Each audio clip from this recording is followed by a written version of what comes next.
Good evening, everyone, and welcome along to the WOR Legacy Division. Thank goodness for that. We are back on Plan B, i.e. my laptop. Hopefully everything is going to go okay. Myself, James Head, and Mr. Jota taking you through the action, of course, for WOR Legacy Division here tonight. All of that controversy from last week definitely out the window. Drivers definitely going to be hungry for more, Jota. Oh, nice. Straight away with the Hungary reference in there. Yeah, they're going to absolutely be dying for the taste of victory out there, I think, tonight after what was a really, really intense Bahrain Grand Prix. And obviously, still a track not known for its overtaking, but this is the Legacy Division, and overtaking does happen around here. Overtaking does and can and probably will happen around here, definitely. Joe Murphy's currently on the lap as we come on board. Aurelian out on top, Keki second, 2D there in third. You haven't really missed much, to be honest. Killer and Luke, by the way, having a double qualifying ban for CPI. That is because of not reporting, getting the driver to report their instance when the manager should have been able to. And Killer and Luke, as a result, get that qualifying ban. So that's the only thing you've really missed, apart from Aurelian absolutely obliterating the lap time on the 1:15 flat. As Joe Murphy now, Singapore, of course, podium sitter last season, now coming through the final corner on the run to the line. Aurelian with the 1:15 flat, Joe Murphy to the line, 1:14.9, starting off the night nicely. EPL have got a new driver in Laurent in and as well. The Frenchman now coming to the left-hander of the first sector. Nearly losing the car coming through the first sector at turn 4, but he's there, down in P20 right now. Not much, as I say, happened so far. Joe Murphy out on top, Aurelian second, Keki there in third. Drivers are about to come out for their soft ones, though.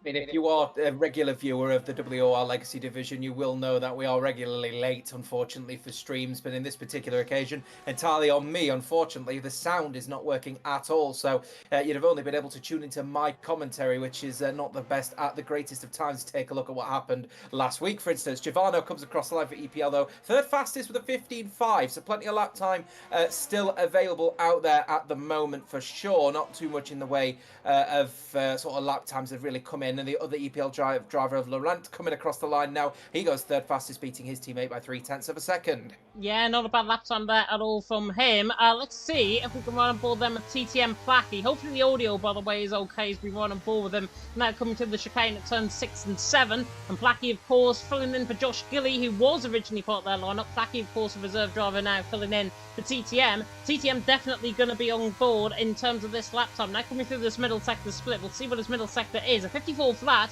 Normally see around 53 5s, 53 4s as we go through the middle sector as the session will progress. Placky, though, looking very good as he now comes to the left-hander of turn at number 13 and then through the right-hander now of turn number 14. Joe Murphy, Aurelian Stunks, now the top three. Carsey there going fourth there as well. His debut here for BRT this season. Placky now on the run to the line. Is he going to put it up there? Yes, he will. He goes 7th fastest, ahead of Keki, ahead of Tudi. But remember, everyone that's on an outlap behind haven't set basically a lap time on a set of dry compounded tyres, so we are going to see plenty of drivers filling in and filtering in as Venom is now on the run down in towards turn number 1, Serpent-like.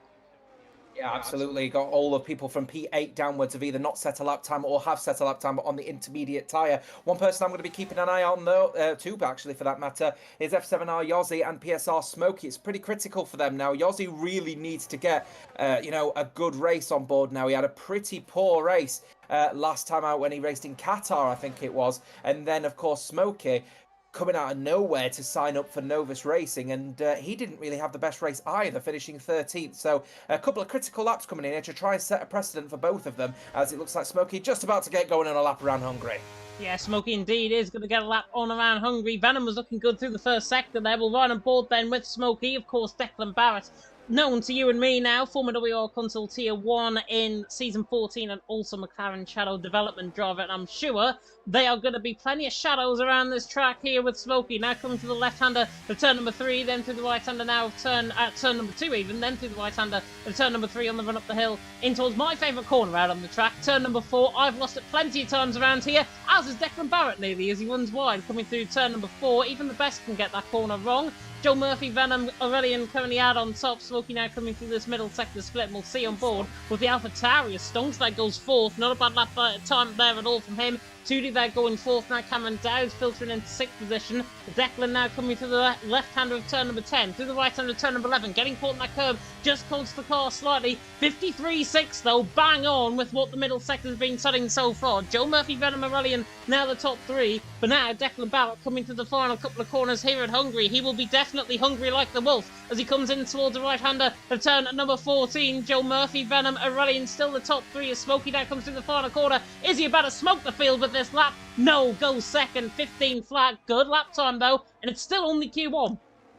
Within 9 thousandths of Team Shazoo, though, obviously the championship leaders going into this race. I think a very good point actually made by Luke earlier on over on X, actually making the point that last time Shazoo were here, they were knocked out of the tournament by not even being able to qualify, and now they're coming in as championship leaders. So how the tables have rotated for Team Shazoo. So that is going to be one to watch as well, of course, with his teammate down in 10th, especially going into Q2. That could be a little bit risky if they can't get their act together in that one. But so far, so good for BRT with Joe Murphy. His teammate Carsey, on the other hand, though, fan favourite amongst the community, only 11th fastest.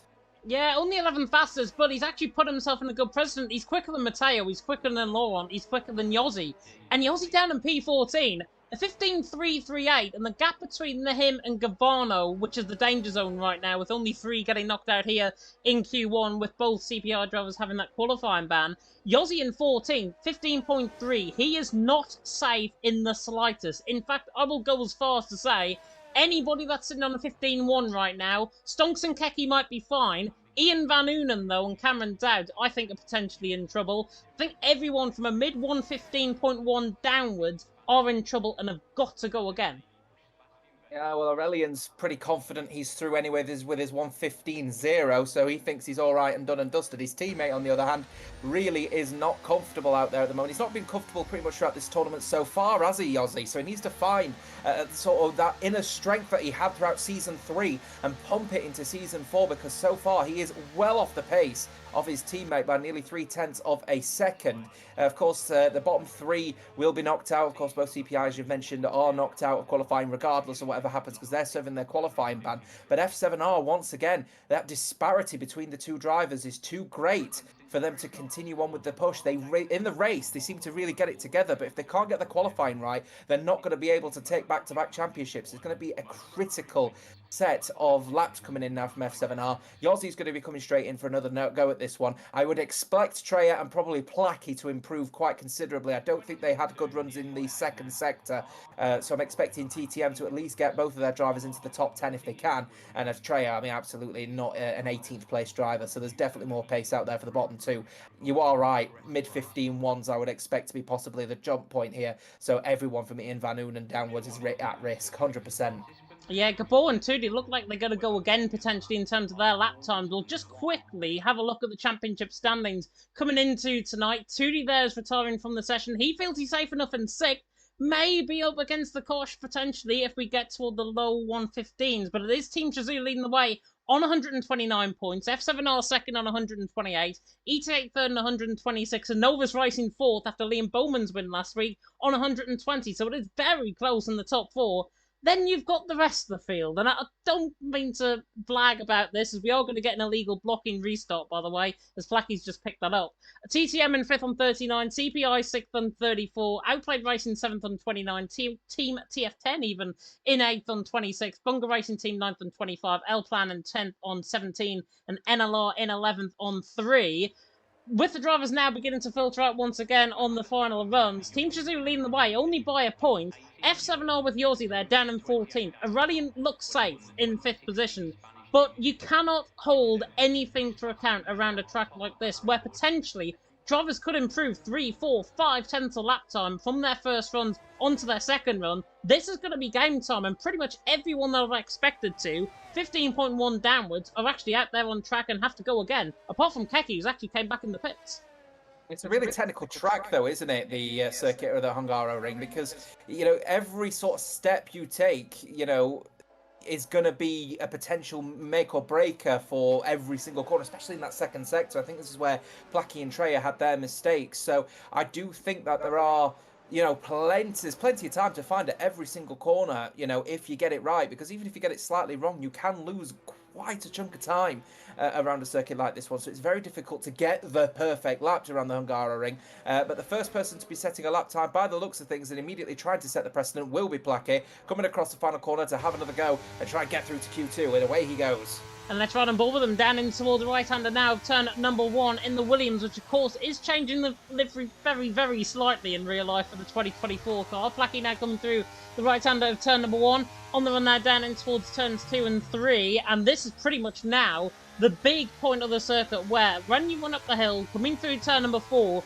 this is where the lap time really does stop. Very neat and tidy so far from Prix. His first sector definitely on, 10th of a second up, but he actually backed off there coming through turn number 4. Just lost a little bit of speed, getting close to the curb through turn number 5. Just little incremental errors being picked up here on this lap. Now coming through 6 and 7. He's looking very good, very, very strong, I've got to say, on this lap time. Now coming through turn 8 and 9. Looking good, but still little incremental errors that are creeping in. Looking very good now coming through the middle sector. Now through turn 10, through turn 11. Is the middle sector up there? Yes, 53.7, 3/10 up. I think Prix's going to be seeing himself into Q2.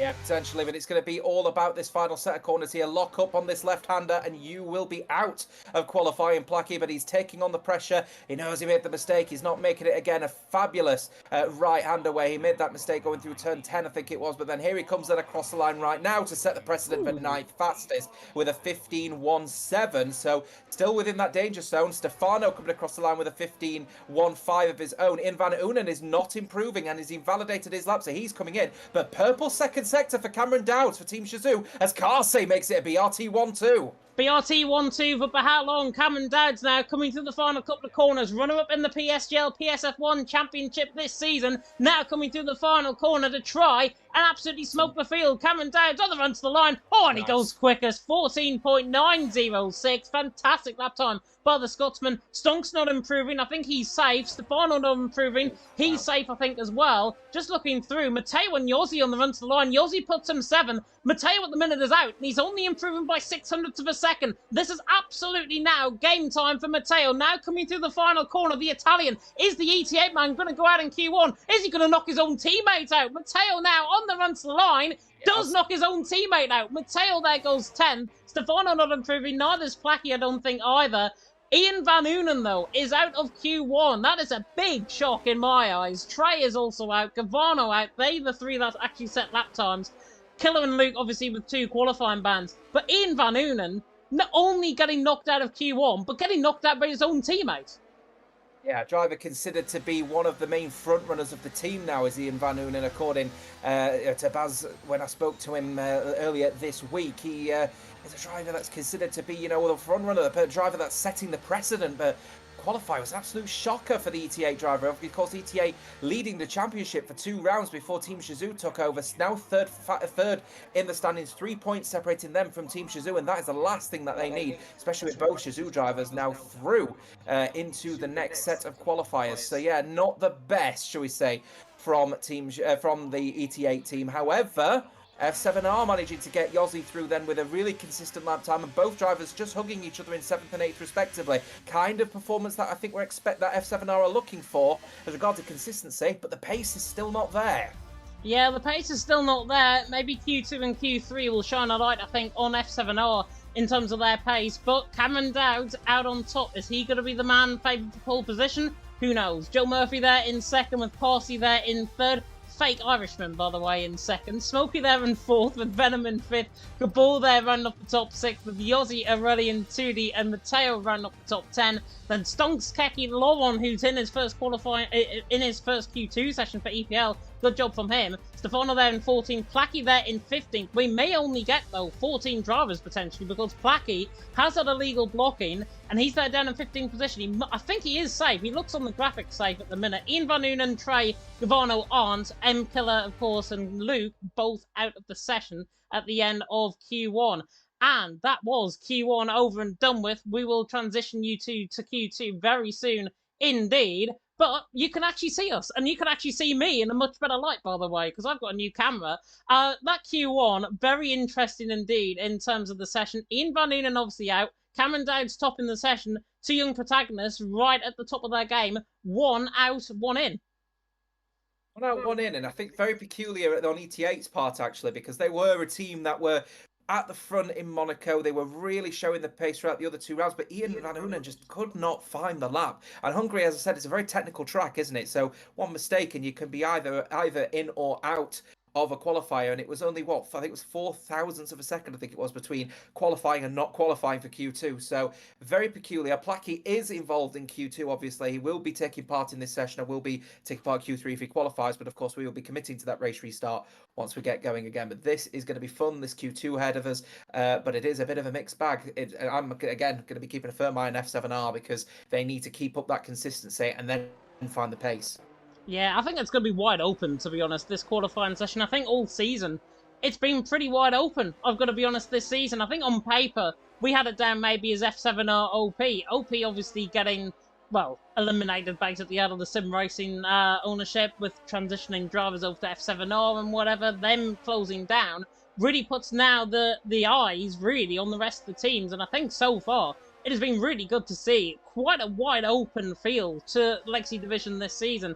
We didn't have it last season, where obviously F7R dominated, and the last time, of course, we came around here in Hungary, speaking of domination, it was PSR back then in Season 2, but it was a 1-3 out on track from them, and it was, I think, Wilson coming out on top, if I'm not mistaken. Nick finished in third. I cannot for the life of me think who finished second. I think it might have been Mr. Declan Barrett, potentially. It might have been, actually. I'm trying to remember. Rusty, even. Dig through my own archives. And I think yeah. Oh no, it might have been Rusty, actually. It's a shout, actually. But yeah, it was a peculiar race, that one, actually. If I remember, it was a bit of a mixed bag. If I remember as well, there was a bit of rain falling in that race as well, and as maybe expected within Hungary. So it is absolutely one of those tracks, I think, that always tends to bring something a little bit spicy, you know, to the event schedule. You know, when you have full default weather.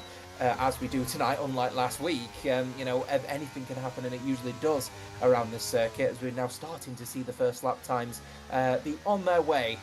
Looks like we've got both of the TTM boys immediately starting their laps. We've got NLR Keke, and we've also got Smokey on their laps. Yeah, Venom is the first actually on through the first sector. I haven't got anything up, so I can't tell what his first sector was like. It was a good first sector, though. It was purple on my screen anyways. Now coming through the right-hander of turn 6 and then to the left-hander of turn 7 at the chicane. We'll turn off the telemetry on the left-hand side. Oh, as my controller is going to try and mess itself up. Now coming to the right-hander of turn number 9, then to the left-hander of turn number 10. He's got the McLaren off to the right-hand side there, coming through that part of the track. Venom now to this middle sector. 53.7, I think he's on a used set of tyres, to be honest, on this lap time. Now the Shazoo coming through the right-hander at turn number 12. You can tell, actually, if he is on a steady used set, with the graining that is going on that tyre, and they will not be as quick as what the fresh set of softs, if you want, will go forward, of course, into Q2 and later on in the session as Venom now comes through the final corner on the run to the line. 15.3, not a bad lap if that was a U set. Yeah, not bad if it was a U set, but it was a 27.1 in the first sector, so that's probably where he lost the majority of his time, to be honest with you. But then we've got faster lap times coming in. Plaque, 15.1, also U set of soft tyres, definitely on that front right. Already seen the graining on that one. And Keke also on a U set as well with a 15.1 of his own. His teammate matching him with a 15.1, but 0.02 of a second slower, 0.02 of a second slower rather, in that one. Joe Murphy coming across the line with a 15.2, and his teammate also coming across the line with a 15.2. So NLR, BRT hugging each other quite nicely. It's exactly what the teams really need at this point. But there goes Stonks with a stonky lap time. Goes now quick out of Keke and Stefano. Goes quickest, in fact, ahead of Keke and Stefano. So good lap there time. Good lap time there. I can't even speak. It was Jota last week. I can't even speak this week by the sounds of it. Stonks leading the way. Keke in second. Stefano there in third. Declan Barrett not on lap. He's invalidated as well as Tudi. Aurelian and Yossi, however, are. And Matteo goes quickest out of everyone with a 15 flat. But I think Yossi might actually try and beat him in terms of this lap time. Purple out of everyone in that middle sector. Maintain coming through that middle sector as well. Ooh. And now the Swiss man has a huge snap of oversteer coming through turn 13. Now to the right under turn number 14. On the run to the line, then comes the F7R man. Does he go quickest? No, after that mistake, he puts him 8 fastest, 15.3. Disappointed, and Yossi again is up against it.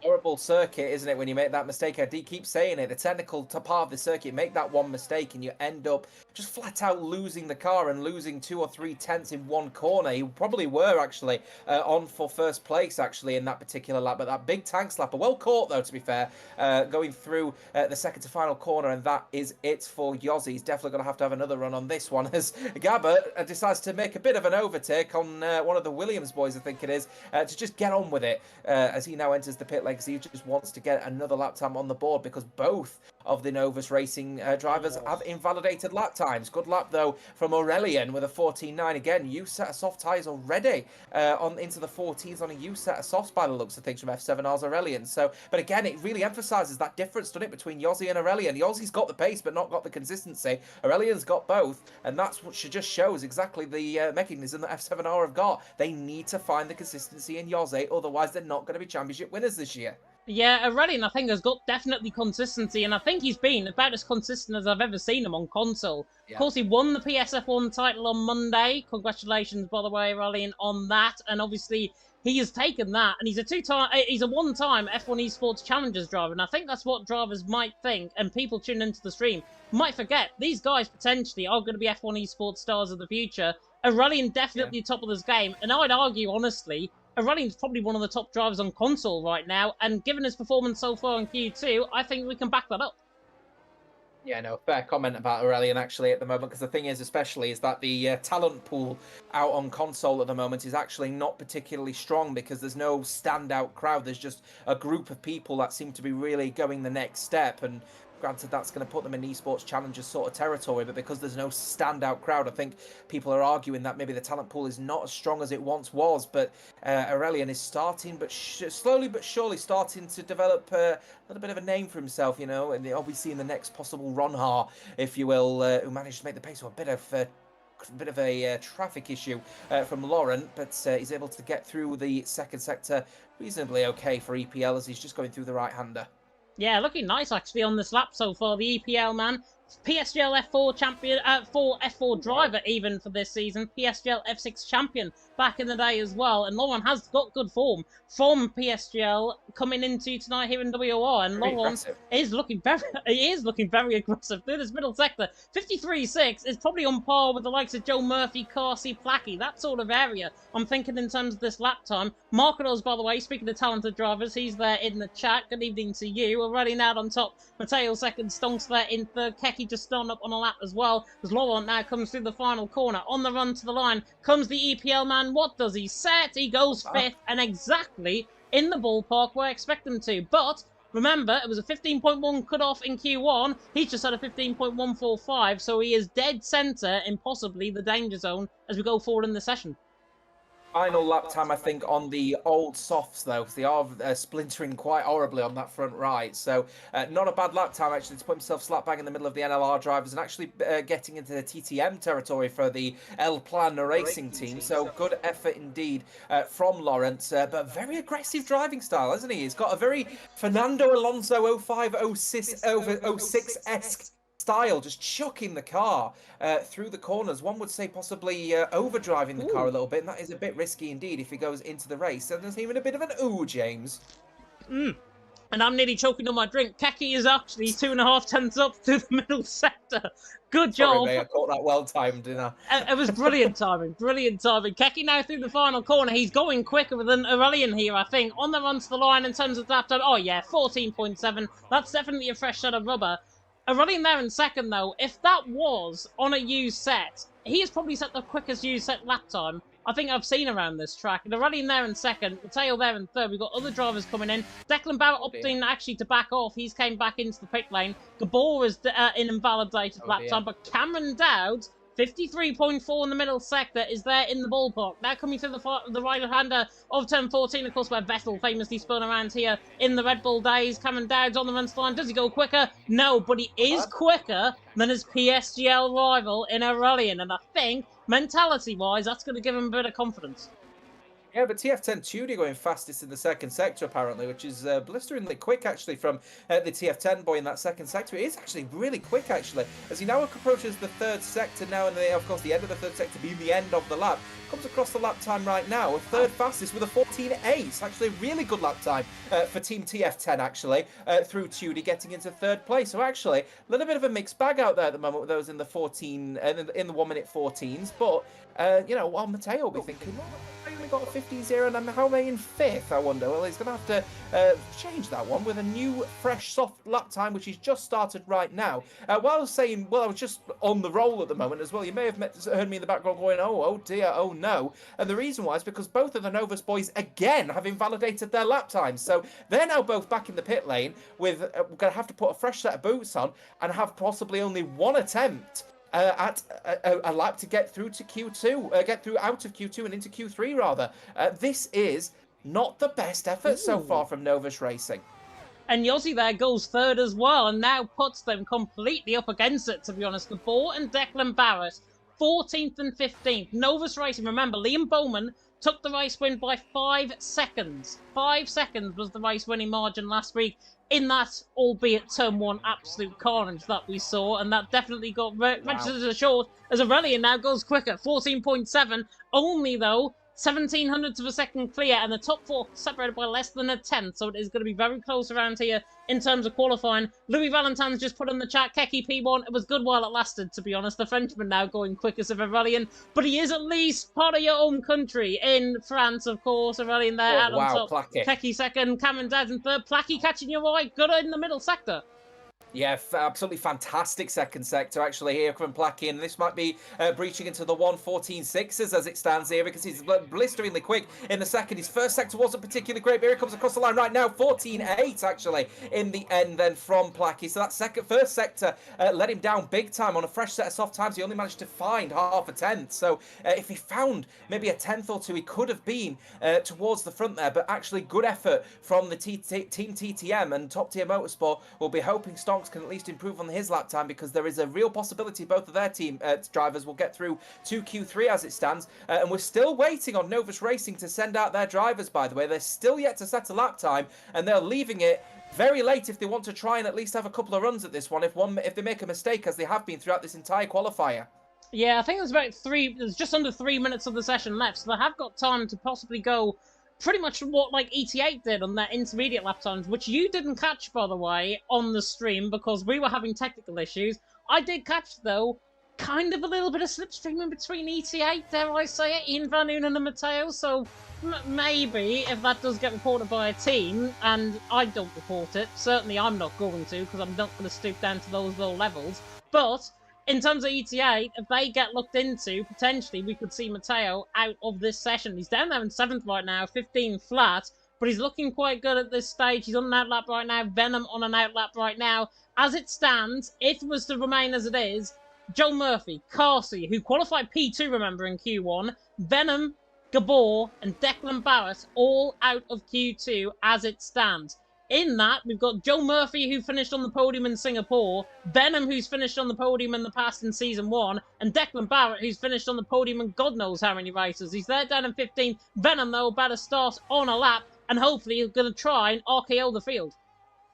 Yeah, here we go then. So the drivers now just finishing off their outlaps to get going for the final time here. I'm going to be keeping an eye on the Novus boys here because this is a critical set of events here. And of course, Novus Racing are gunning for a championship. Let's be candid here. They're only 9 points away from the top of the standings. So if they end up making this mistake of a poor qualifier here, I think they're going to struggle here in this race because, of course, it is very difficult to overtake around the Hungaro ring. Keeping an eye on Venom, by the way, chucking the car through the left-hander, but only 65,000's up in the first sector. So very peculiar set of events now as we get going for this final stint in Q2. Yeah, it's a good first sector actually from Venom. Rides the curve very neatly, coming through the chicane at 6 and 7. Oh, now no. through turns 8 and 9. You just caught something? Gabba, he's just, and I'm sorry, I'm just keeping an eye out on the Nova's team. Gabba nearly lost it just starting his lap. He was going through the final corner, and I think he's lit up the rears, and the rears are overheating. There are 104 degrees on the rear according to my graphics. So Wow. if that is the situation, Gabba's overheated his tyres on the outlap. He's burnt through it, and now he's going to struggle to get a good lap time in here. I think Gabba might be at risk. In fact, Smokey is catching up to Gabba at this point as well, so there may be a little bit of dirty egg for them as well. He is miles down in the first sector, 27.3 in the first sector. Venom, by the way, not actually improving in terms of his lap time, 15.3. He is out with tyres in the pit lane and validated late on. Gabor is on lap time. Joe Murphy now goes quickest. Big lap time coming in there from Joe Murphy. Carsey needs a big lap time, and that is incoming because it's 53.4 in the middle sector. Carsey, P2 in Q1. Does he go quicker than Joe Murphy? No, goes 5th, puts himself up there. Puts himself maybe in trouble. Matteo just on up a lap. Stonks there, only going 8 faster, so he's in trouble. Tootie is improving though, and now the TF10 man comes through the final corner on the run to the line. Tootie should make it into Q3, and he does, and he goes quick as just a boot as well. 6,000ths of a second. Gabor now on the run to the line, 10th position. He's going to be out, and he is out because Declan Barrett knocks him out by 100th of a second from Tootie. Matteo was looking good though as well. He's there down in 12th. Enel Stefano to the line, and he's actually coming through the first sector. In fact, he's actually last to start up on a lap, but he's down in the first sector. He's got no chance. Matteo through the middle sector. Purple improving. He's in trouble, but he needs to find 2 tenths from somewhere. He needs to find another 10th on this lap time. The Italian now coming through the final corner. Is this going to be Bellissimo for the Italian now coming through the final corner on the run to the line? Or is it going to be Mamma Mia? It's Mamma Mia. Matteo is out of Q2. 14.9. Gabor there in 12th. Matteo out of Q2, a man that has done very well around this track. He is out for ET8. Ian Van Unen out in Q1. Matteo now out in Q2. Gabor with his his rears lighting there down in 12. Laurent out, Stefano out. He didn't improve on his lap time, and Venom did improve on his lap time. Just wasn't good enough there on the day. But Declan Barrett on top, 2D second, Joe Murphy in third. Matteo though out of Q2. That's a big shocker for me as well. Yeah, absolute shocker. So ET8 have lost both of their drivers, neither through to Q3. Novus have lost Gabba as well. It was a poor final corner before he got going from Gabba. I don't know what he was doing. He just lit up the rears, and then going through turn 1, he was losing the rear again. So I think his rear tyres were overheated on that lap. And while we're all sort of ranting and raving about the events that are happening right in front of us, the biggest shocker for me by far is Venom is out of qualifying. That is Team Shizou. The championship leaders have also lost a driver. So as it stands, and as I'm seeing it, I only see 2 teams that have actually got both of their drivers through, I think, which I think is BRT and Top Tier Motorsport. I'll just double check that one as we get onto the screen, but if that is the case... No F7R. F7R I've got through as well, so yeah, a bit of a peculiar one. F7R with Yossi actually managing to sneak through ever so slightly as well. I think he was looking over his shoulder, because I think if there was an improvement from Gabba and Matteo, he would have been on the brink. Yeah, definitely. So Gabor, by the way, I think, is also a hometown hero in Hungary. So him being out is going to put Novus Racing completely in the doldrums. Even before we get into Q3, it is Declan Barrett, though. A little bit of a ray of light, I think, for Novus Racing. Out on top, 2D there in second, Joe Murphy there in third, Aurelian fourth, Keki there in fifth, 700ths of a second covering the top 5. I'm whetting my appetite a lot more for Q3. Cameron Dowds in 6th, Carsey 7th, Yossi in 8th, Clacky there in 9th, and Stonks rounding off the top 10. TTM getting both their drivers through, so have F7R, and so have BRT, I think, as well, and Joe Murphy, and indeed in Carsey. In fact, Joe Murphy, was he out?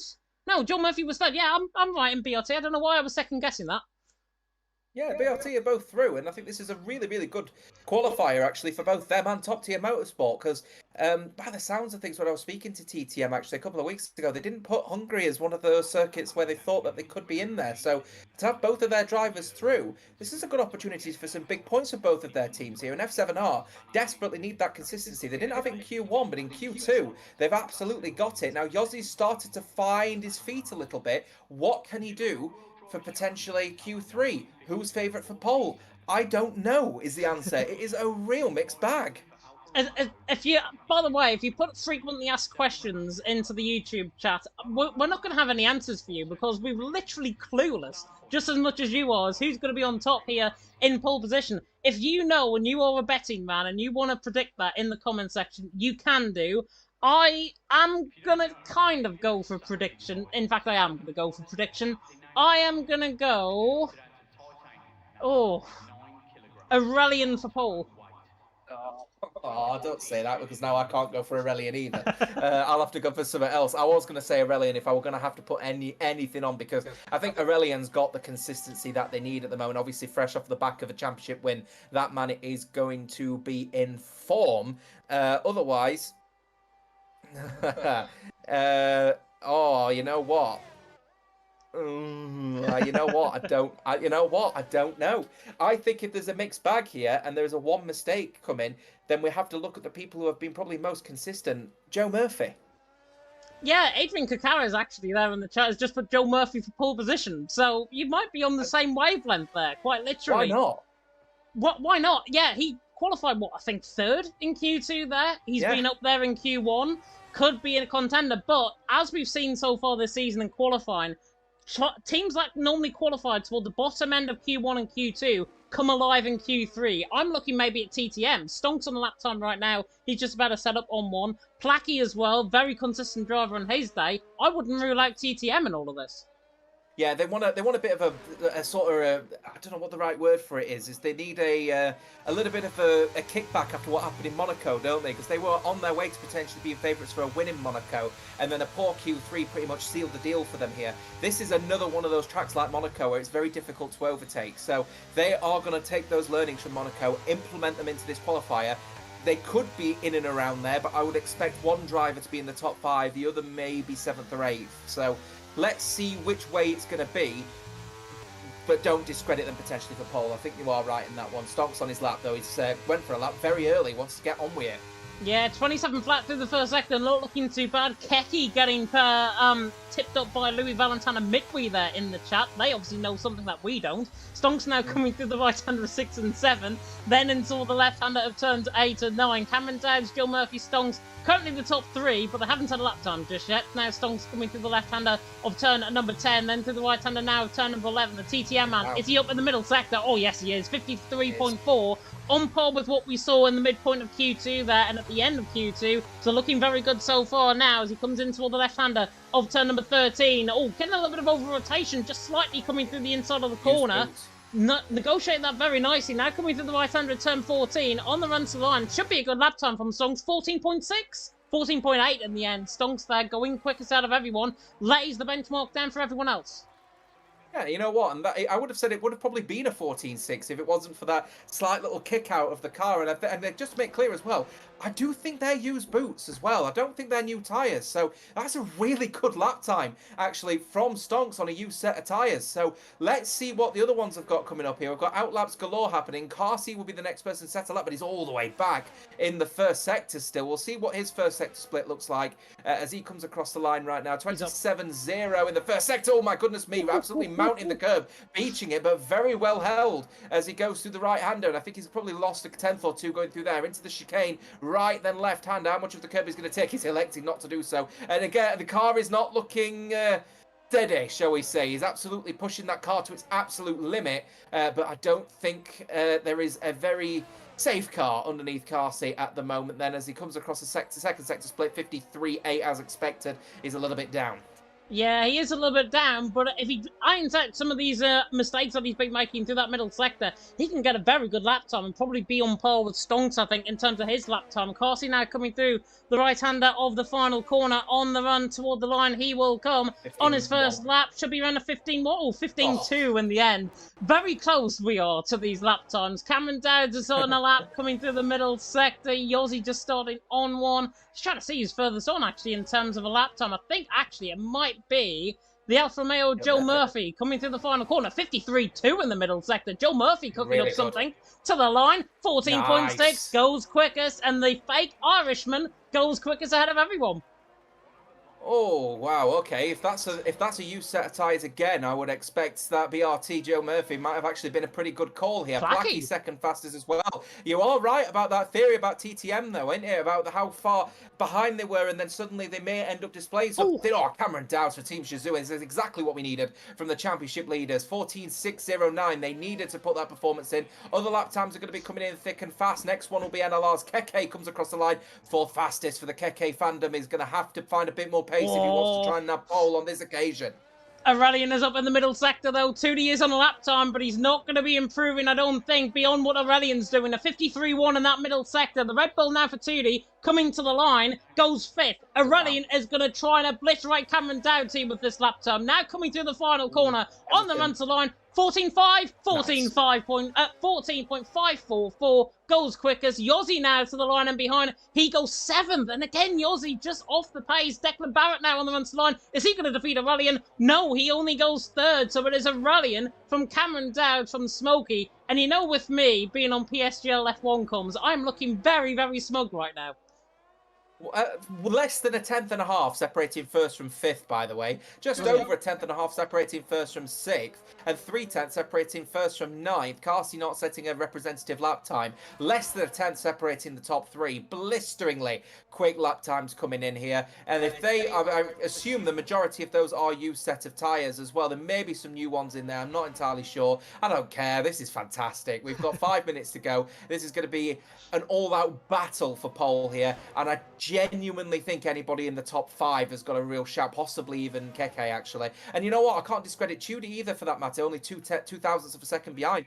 Plus, you know, anyone in the top 7, we'll say that, I think has got a shot at pole. Yeah, Harvey Cowan, by the way, makes a really good point about Declan Barrett. He's there in 3rd right now with a 14.6. Just because someone is in a pro team doesn't mean they are going to be years ahead of everyone else. He's on a different platform having no practice. I completely agree. Remember, he's a McLaren Shadow development driver. Development driver is the most important thing, I think, in all of that. He might be signed for an esports team officially in terms of McLaren Shadow, but it doesn't mean necessarily he's going to be a street ahead of everyone else. We could have invited Thomas Ronhart into the event, and he could have been a mile ahead of everyone else. Doesn't mean to say, though, he's going to be as quick as them. And Aurelian out on top, Cameron Dowd in 2nd, Smokey there in 3rd, definitely, I think, proves my theory and our working theory this season.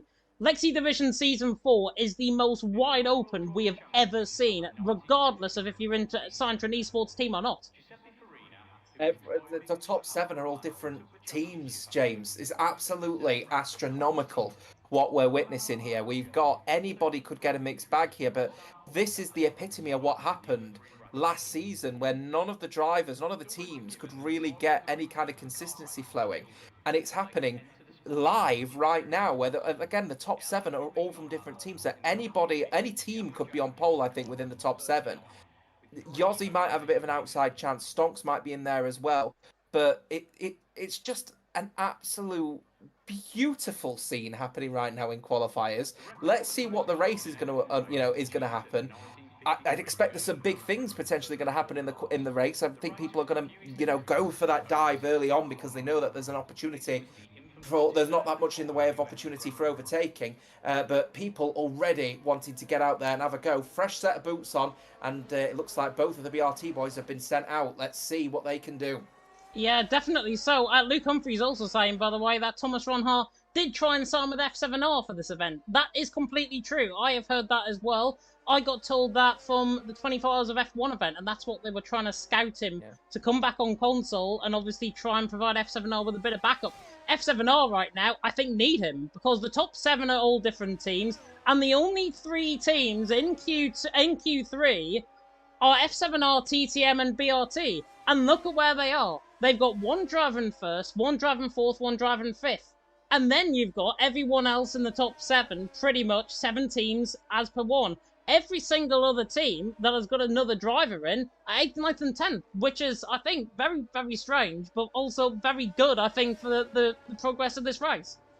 Yeah, no, it's very, very good, actually, for the qualifiers, because it means that any person really has got a shot at getting pole position here. The first person to be going on a lap by the way, out of all of them will be TTM Stonks, I believe, who went out a little bit earlier than the BRT boys. But as you can probably hear if you're on board with him, it's absolutely wrecking his gears at the moment to just burn the remainder of the fuel that he's got in there, whilst also trail braking. So he's trying to get the core tyre temperatures up and making sure that he's got absolutely nothing left in the form of brake pads. We'll see, though, is TTM Stonks is going to be coming across the final corner, and he is going to have a go at try and get pole for top tier motorsport, something that they've been dying for since Monaco. Let's see what they can do. Here he goes, DRS open.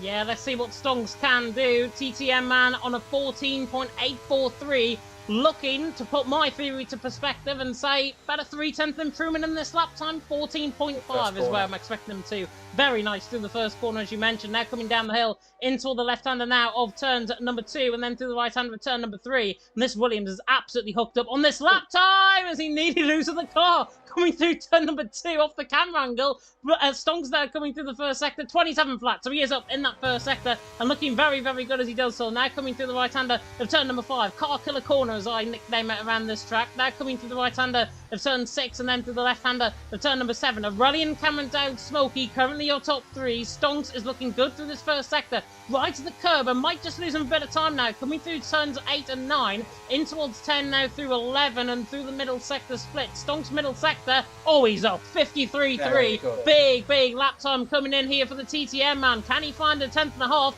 And can he improve the 0.3 I'm expecting him to? Stonks now coming through the left-hander of turn 13. Now and toward the right-hander of turn number 14. We've got the Alfa Romeos of BRT up next and behind Joe Murphy and Carsey. Wow. As Stonks now comes through the final corner on the run salon, was very wide coming through there, but he goes 5th. Good lap time from him. But Carsey now coming through the final corner. He's 6th up. And Joe Murphy coming to the line. He's a 10th up.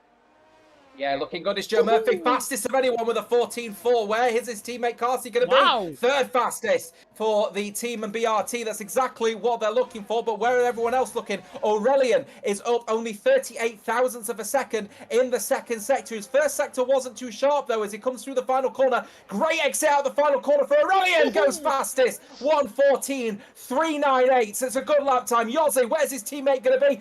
Fastest for F7R, and now they've got a driver in first and third with BRT in second and fourth. Exactly what they're looking for in this one as well. Cameron Dowd for Team Shazoo, second fastest, 14.457. NLR Keke, fourth fastest, but beaten by Tudy. TF10 fourth. They'll be happy with that one. Here comes Declan. This for Racing, they needed that one, and they go fastest with a 14.394. Stonks is not improving. That's your Q3 over and done with. Oh, what a lap time by Declan Barrett. He found that time in that middle sector and he absolutely stuck to his guns coming through the final corner. Puts my theory of development drivers being quicker than everyone else completely to pot. It shuts everyone up in the chat. Declan Barrett has just smoked Aurelian and Cameron Dowd. He's out on top. Aurelian there in second. Cameron Dowd in third. 4,000th of a second, though, is all that separates first and second. Incredible lap time. How on earth he found that lap time, I do not know. I only caught on board with him coming through the final couple of corners. But Declan Barrett is on pole. Aurelian second. Cameron Dowd in third. Cometh the man, cometh the hour, cometh Novus Racing. Well, it's exactly what Novus Racing needed. They've obviously missing out big time at the moment with their second drive, obviously not making it through to Q3. But that is an amazing effort from Novus Racing. They're going to want 3 race wins in a row. It is on with Smokey in first place. Declan Barrett will be happy with that one. Aurelian will be really disappointed he's missed out on pole for F7R. 4,000ths of a second separating him from pole. Cameron Dowd, Shazoo, they needed that third place though as well. An opportunity potentially as well, because they'll be on the clean side of the track behind first place. There might be a little bit of a tow going through 1 and going through 2, so keep an eye out on third place as well. Shazoo could be in for a little bit of an easy overtake, and of course never discredit Joe Murphy. He'll be happy to take a couple of positions if anyone makes any mistakes. My namesake, by the way, BRT James, has, I think, come back to haunt me with my comments. TTM will have a great Q3. Yeah, they're 9th and 10th. Let's ignore that. Smokey out on top from Aurelian in second. Cameron Dowd's there in third. And in the end, top 4 with Joe Murphy, separated by 7300ths of a second. So incredibly close. Tudy there in 5th. Keke, I think, the real shock, I think, in Q3. He's 6th ahead of Yossi. Big up for him. Carsey there down an 8,000th of a second off on Yossi. Stonks there in 9th. then Placky rounding off the top 10. But it is Declan Barrett, the McLaren Shadow Man, racing for Novus Racing here, out on top. Aurelian PSGL PSF1 champion in second, and Cameron Dowd, PSGL PSF1 runner-up, in third position. We are going to be back after the short intermission breaks. We're going to have that restart as well for the illegal blocking. Mandatory restart, of course, as always. We'll be back with you in a few minutes.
Isn't that a sight for sore eyes? We are back. We are welcoming you to Legacy Division. It is season number season number 4 even. I was going to say season number 3. It's round 4 of the championship as well. It is the Hungarian, myself, James Head, and Mr. Jota alongside me to the left-hand side of my screen this time.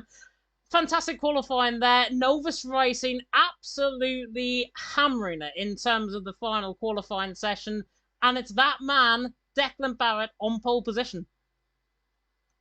Let's be candid, though. They weren't really the favourites for that one. It was always going to be a little bit of a battle between potentially F7R, maybe BRT as well in that one. So it was a bit of a shocker when he came across the line and managed to snag that pole position because Novus didn't have that consistency that we've seen them throughout this season. So going to be interesting to see how the race develops with him from pole and whether F7R decide, you know what, we're going to set the precedent here because surely Novus are going to want to try and push for the race victory. 3 on the bounce would be something that they're really wanting to look for. But F7R really need to get their season going. So maybe Aurelian's going to push for it. And don't forget Joe Murphy, 3rd place, right side of the track. So they're avoiding the dirt and avoiding all the muck.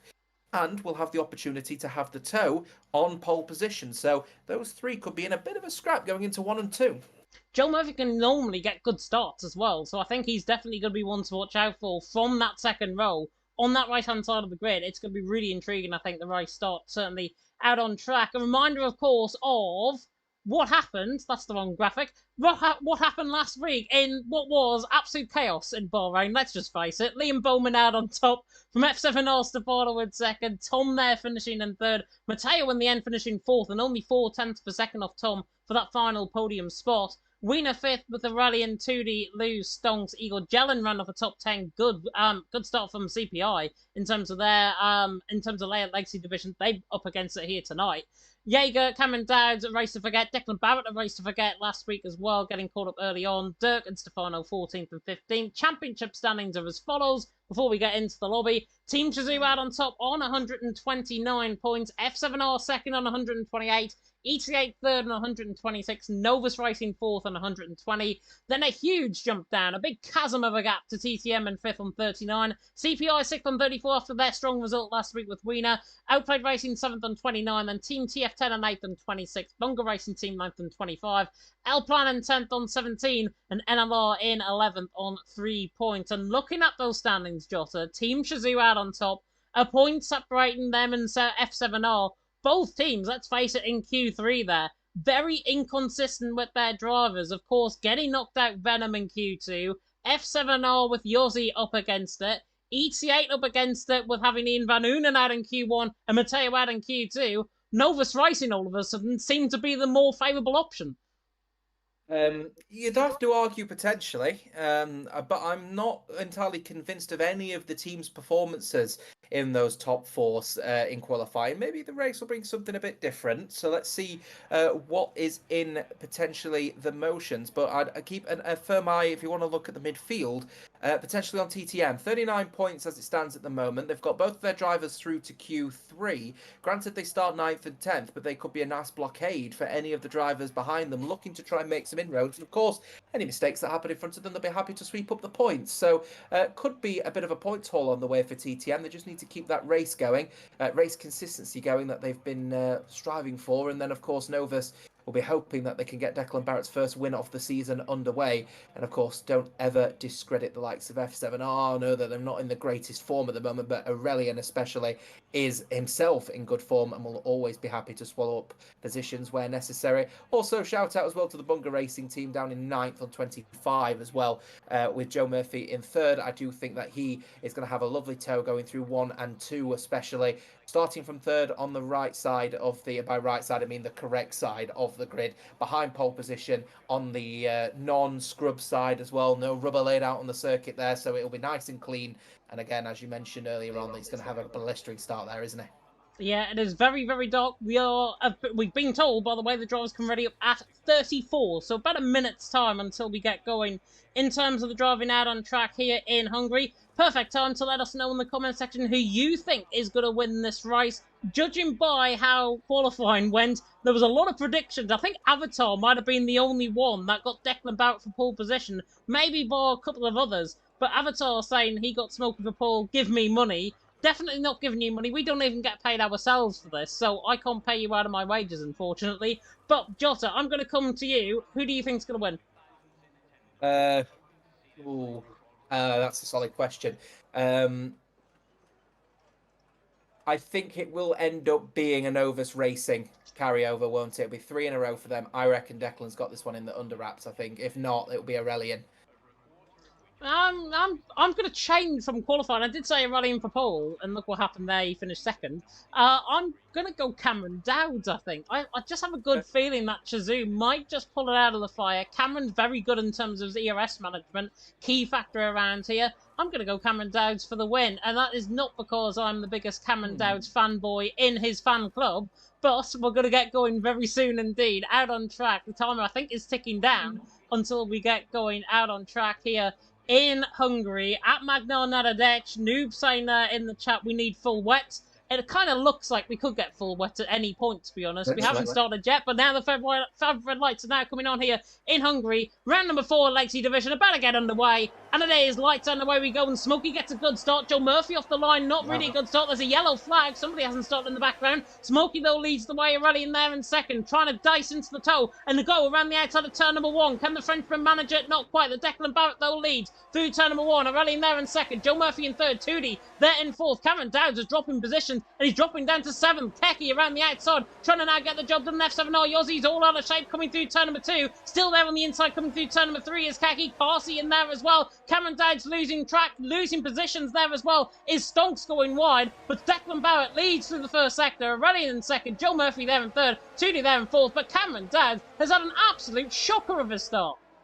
Yeah, he's on hard tyres versus everyone else around him. We've decided to start on softs, which at a circuit like this one, where you've got high tyre degradation, I'm very surprised that a bunch of people have elected to start on soft tyres, which immediately tells me, have we got potentially rain in the forecast, I wonder? As Judy getting into a little bit of an overtaking move, as Yossi's getting there as well, and it's a big yellow flag being waved for someone being spinning out, and I believe it's Joe Murphy who's gone for a spin. I think it might be a wheel issue or something that he's happened here. Look at how unstable that car is. He got caught on the inside. I think it is. He got caught basically on the outside curb. It might be floor damage. It might just be a wheel issue, potentially. They're still dicing through the middle sector, but Joe Murphy having absolute strife. He managed to get out the way pretty swiftish. I'll tell you what, he got out the way very nicely indeed. He's going to continue on. Carsey, though, is going to continue on a rampage on the back of Keki in towards turn number 1. Cameron Dowds on the back of this as well, but the Brit surely up the inside of the fin. And he does get the job done, so that is Carsey through, and he's into 5th. Keki there in 6th.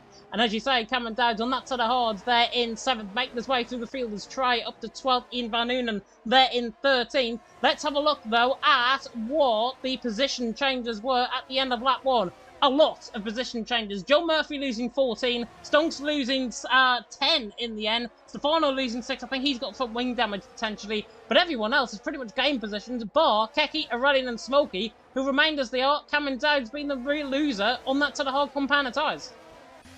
Yeah, keeping a firm eye on the battle of the month for P4. Carsey really getting onto the back of Yossi here. Yossi is losing time left, right and centre at the moment. Now, he did have a little bit of an incident, potentially, with Joe Murphy going through that right-hander where they've just come out of now. So Carsey is on the brink of him, and he is losing. He's hemorrhaging time.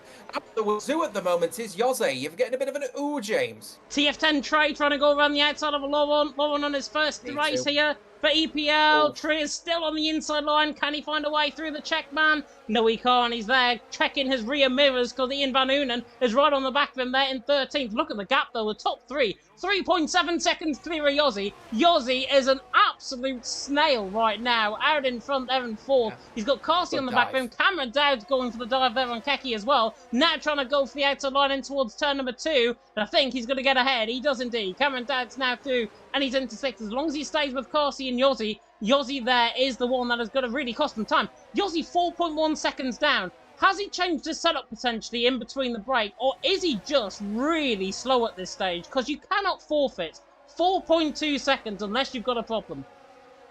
He's either got a problem or he's doing some extreme tyre management at the moment. So maybe he's trying to extend the stint for potentially a rain stint, maybe, I'm wondering. Or is he, he's just missed an apex there, though. Yeah, I think he might just be genuinely struggling. We saw him struggle, actually, throughout qualifying, but he was never this slow in comparison to his teammate Aurelian, who is still within around half a second of Smokey for P1 at the moment. So Karse should be able to make some inroads on Yossi very soon. He has every right to do so. He might be BRT, but they have every right to make an overtake on the defending champions if they wish to do so. Will Karse look for the overtake? He's got DRS available as he's coming around the right-hander right now. Final corner, and then going across now into turn 1. DRS available, overtake being used. Will the fan favourite make his overtake then on the defending champions? Defending champion is going to try and defend it. He'll have to go around the outside, Will Karse, on this occasion. He will have the traction a bit off of the circuit, and that position will have to be regained. Oh, and Cameron Downs is now welcoming himself into this party as well. He wants to get in down around the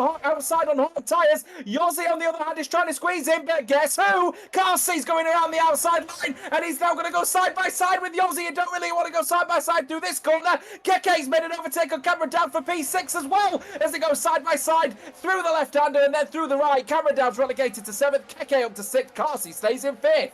Oh my word, Yossi and Karse side by side. Yossi pretty much falls Karse off track. Let's just face it, coming through turn number 1, put him out wide, put him now under pressure from Keke. Keke getting Cameron Dowds and all that, and Cameron Dowds was going to be the real beneficiary. I wonder if Yossi's got a little bit of front wing damage potentially on that car with that Joe Murphy cutout in terms of his throttle. That's what apparently it might have been in terms of Joe Murphy, his throttle cutting out. So I wonder if they both dice coming through the middle sector at turns 8 and 9. And I wonder if Yossi's got damage because he cannot be forfeiting 2.5 seconds pretty much in one lap. He has got to be coming into that pit lane if that damage is sufficient enough for him to do so. Karse there on the back there in 5th is now going to look for the move again though on the back of Yossi. Yossi's going to be the Minister of Defence in Hungary as he comes down in towards turn number 1. Karse on the back in towards turn number 1 as well. Tries to go all the way around the outside. Yossi takes a very deep line. Karse gets the switch back though out of 1. Could get the move down into 2. He's on the outside line now, running down the straight in towards turn number 2. Yossi is trying to keep the door shut. He keeps the door shut.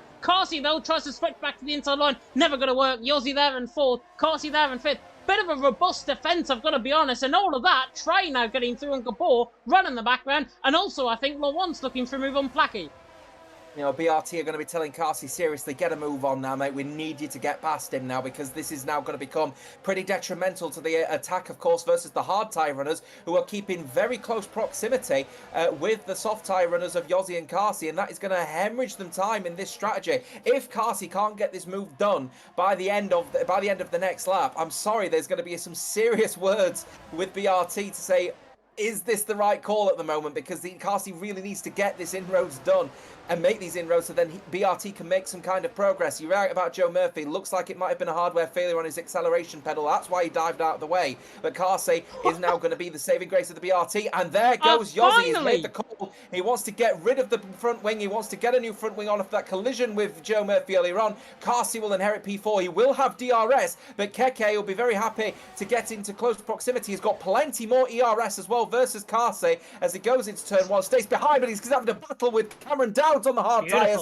who will go side by side through turn 1, but very excellently done. And I think probably NLR were caught a little bit napping there from Team Shazoo and Cameron Downs. Oh, and Gabor's trying to get on the attack as well. He's actually under pressure from Placky. Placky is the one going side by side with him, on board with him through turn number 3, and Gabor just about gets ahead. Placky there, now under pressure from Laurent. All of this has caused a big old DRS train. Now, line of stern pretty much running down that start-finish straight. Yossi has finally decided to come in the pit lane. Given how he's lost basically 25 seconds in that pit stop, definitely suggests to me he had damage on that car. And I cannot for the life of me think why F7R didn't say, Yossi, you're literally costing every other time. Now we've pretty much got, unless we get a safety car in this race, or VSC, we've now got 2 races for the price of 1. We've got the race for the P1, which is concerning the front 3 right now, and then we've got the race for best of the rest, and that's how I see it. You know, it makes a lot of sense why they've kept him out, though, because, of course, if he can be the Swiss Minister of Defence for Yossi, that he's going to hold everyone back. Now, he's got a 20-second gap versus everyone in front of him, and they're all stuck in a DRS train. So now he's got fresh tyres, everyone's on worn tyres, and they're obviously all just running about chasing after each other. He can start getting a shift on and he's already pitted. It does make kind of sense, the reason why Yossi was kept out for so long, because, of course, that means now everyone is going to be all bunched up together. Oh, my God. But Cameron Downs really well held field there. It makes a lot of sense now because Yossi is now going to be able to have all that clean air to just get on with it now, and he is making some serious inroads. Last 1.5 seconds gone completely. He was on 21.5 seconds, now make it 19.5 seconds, whilst everyone else is all stuck on different strategies all around. This might be fun here. Keep an eye out on Yossi. Yeah, it's going to be fun, but Yossi, remember, once he gets onto the back of that DRS train, he's going to be stuck in that DRS train, and he's going to have to make another pit stop with it, while everyone else, Cameron Dowds, Keke, Matteo, on that set of hards, and if you're on a set of mediums, like Killer and Luke are, they're in 13th and 14th, you're pretty much now fine, I think, until the end of the race, unless it rains towards the end, which, under my impression, I don't think is the case. Luke saying in the chat as well, be shocked if one of the top 3 does not do a 2-stop. It's quicker with no traffic. That's what Yossi's trying to do, but Yossi's now trying to do the impossible. He's going to have to try and find this time from absolutely nowhere. Hope that there's no VSC or safety car. Then he can latch on the back of the train. But by the time he gets to the end of the train, his tyres are going to be shot, and then he's going to be on a 2-stop strategy, and then he's going to be back to square one all over again. So Cameron Dowds, but in the meantime, looking on the back of Carsey in towards turn 1, and now the Scotsman has got to have to put some pace in this train effort to catch the front 3. Declan Barrett leading, Aureli in second, 2D in third, Cameron Dowds neatly up the inside in towards turn number 1, getting the job done on Carsey. Carsey, because he was attacking so much in terms of his stint, and now he's forfeited time, Cameron Dowds, probably the best man, I think, to have on the front of this train. I'm now 16.5 for Yossi versus the train of 13 cars, all in a DRS train at the moment. Worth mentioning, the gap between what will be 5th all the way as far down as 17th will be around 6.5 seconds. So if that is the scenario, this is where things are going to fall well in favour of the likes of Yossi, because of course if he does manage to catch at the back of the grid, he's then got one pit stop on everyone else. So as soon as he makes his second pit stop, everyone still has to make their second pit stop. So I don't think Yossi is out of the equation here for potentially earning some big points regardless of what's happened. Actually, keeping him out with that with that issue with his front wing was a good call, because now everyone is basically done for as a result of him being the finest Swiss Minister of Defence. First penalty, by the way, for EPL Giovano for a 3-second time penalty for multiple warnings, excursions off of the circuit. And we're seeing the sun trying to breach through the clouds at the moment as they go through turn 10. Very interesting. I'm keeping an eye on that. Yeah, very interesting indeed. Ian Van Unen trying to get close on the back of Laurent, and Gabor getting close to the back of Trey. Trey's tyres already going. And these set of soft compounder tyres, I have an optimal of 11 laps, pitting in around about lap 8, lap 9. So they should be starting to come into the pit lane on this set of soft compounder tyres. If they're thinking about a 2-stop, probably around about this lap. And Trey certainly, I think, proving that now. His tyres are beginning to go. Gabor there now an 8, he's now ahead. Cameron Dowds now forcing the train, and that gap is beginning to close. 0.2 of a second gain between Cameron Dowds and 2D. Might only be 0.2 of a second, but it is a gain, and it is only going to get bigger, this gain between Cameron and 2D. The gap now closing, 8.7, so he's getting 0.4 of a second over this lap on that train ahead, and because they're not battling ahead, it's going to make it pretty easy for Cameron Dowds now to just chunk away at that gap. It's going to be a lot better for him to try and close in on that gap. Is the front 3, though, going to think about coming into the pit lane? No, they all stay out. Cameron Dowds there, 8.5 seconds. If they stay out an additional 2 or 3 laps, the front 3, Cameron Dowds will probably have closed that gap to around about 6 seconds. And I'm not even exaggerating that. The tyres are definitely going the softs. Aurelian getting a little bit closer to Smokey here. I'm wondering if Smokey's been potentially smoking his tyres out further more than maybe Aurelian has, which would be a bit of a shocker, considering that he's in second place, is Aurelian, and actually going to be taking all the dirty air of the car in front of him, so that's peculiar. Carsey, by the way, I've never been in a position as a commentator to look at a driver and think, you've made 3 positions from the beginning of this race, yet you had a very poor first stint. It's going to be a big question of what-ifs, I think, for BRT with Carsey. Obviously, a big what-if for Joe Murphy with his hardware failure. Carsey, really could have been potentially up with those top 3 at one point, but that Yossi defence was enough, I think, to really cause Carsey race potential damage to the amount of time that he's lost now, and his tyres are now going to be burning and potentially falling off a cliff. He's now just only able to hang on to Cameron Dowds on the hard tyres for DRS. I have a feeling it's going to start getting swallowed up by Keke and possibly Matteo very soon. Yeah, definitely so. I think Carsey, if I was him, I'd probably take an advantage of going on a set of mediums right now and try and get about 14, 15 laps in, and then possibly transition to another set of softs. If he's got another set of softs, he may as well try and go in. Carsey, though, definitely not going to follow my strategy. He's going to continue on for another lap. BRT have definitely not informed him about the strategy that James Head pulled around here for potentially a P4 finish and then got robbed in League of Europe. Thank you very much to the safety cars for that. Smokey leading the way, Aurelian in second, 2D there in third. Matteo, though, trying to hunt down on the back of Keki in towards turn 1. Not going to think about the move done, but we are going to get our first action of CPI out on the grid here tonight. Killer looking for the move on Ian Van Noonen. The two Dutchmen running down the hill in towards turn number 2. One former Veloce Academy man and one current CPI driver in M Killer. He's looking on the back of the former Veloce Academy man of Ian Van Noonen. And Luke there in behind is going to be looking, pardon the pun, to try and get onto the back of both of them if they fight aggressively. Keeping a firm eye on the situation with Carsey still at the moment. Actually found a little bit of time on Cameron Dowds in the first sector. DRS obviously helping him out, but this is where you're going to see the soft tyres really start to hemorrhage time now. Of course, 10 lap old, 11 laps, as you rightfully point out, is I think the maximum that you can really take these tyres before they really start to lose time. But look, through the right hand of the understeer is not looking good at all and losing time out of the wazoo at the moment is Carsey. But equally, Keke not able to get close enough really to Carsey to put any kind of pressure on the BRT man at the moment, so it's a little bit of a stalemate in that battle at the moment between first and fifth. Are BRT going to follow the James Head strategy? They're not. They're going to stay in fifth and not make the pit stop. So Carsey electing to just try and match those in front of him, but I think it would be actually a very bold call to move over to a set of mediums right now and give it a go here. The two stop is expected of those that start on the softs, so why not go a little bit earlier and cause people to get a little bit freaked out. Keep an eye on Yossi, by the way. Gap now 8.9, but limited ERS as he's burning it out of the wazoo during this stint. 6 laps on these mediums now. Mubarak, by the way, trying to join us in terms of the juking us into the Keki fan club. Albeit Jota's partner, who is getting now a shout out on the stream, and if she's watching, or he's watching, thank you very much for tuning in.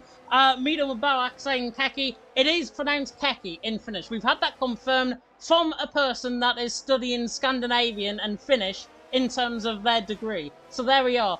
Do not come at me in terms of pronunciation it wrong, because we've got an expert right behind us. Yeah, I mean, if you want any kind of other doubts on this one, remember Keke Rosberg.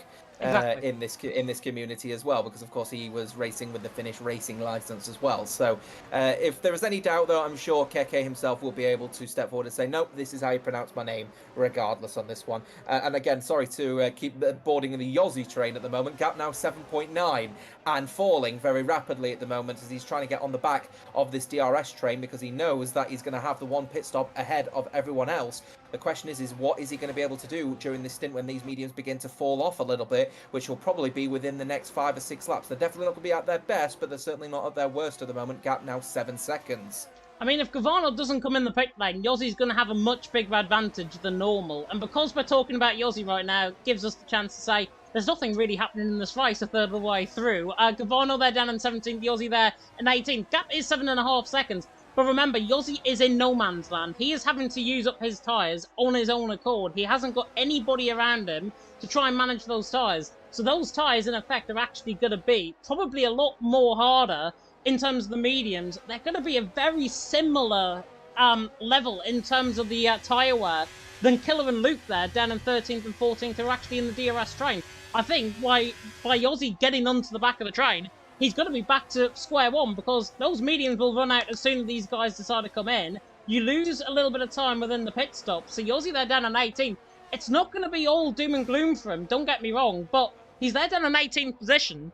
He could go back into no man's land and having to try and catch back up to a DRS train again. That is my point that I'm trying to go on about. But he is flying. He isn't flying on the back of Yossi. However, on the back of Gavano even. However, we are getting pit stops already from a set of soft compound tyres. Pretty much where I expected them to. Trey into the pits, Joe Murphy in, and Gavano into the pit lane as well. Yossi, by the way, for mention, is coming through the final corner. Right-hand side of your screen. There he is. Trey is out of his pit box. He's going to be, I would say, about 8-9 seconds behind, but he's now on fresher rubber to Yossi, so Trey can now catch Yossi as a result.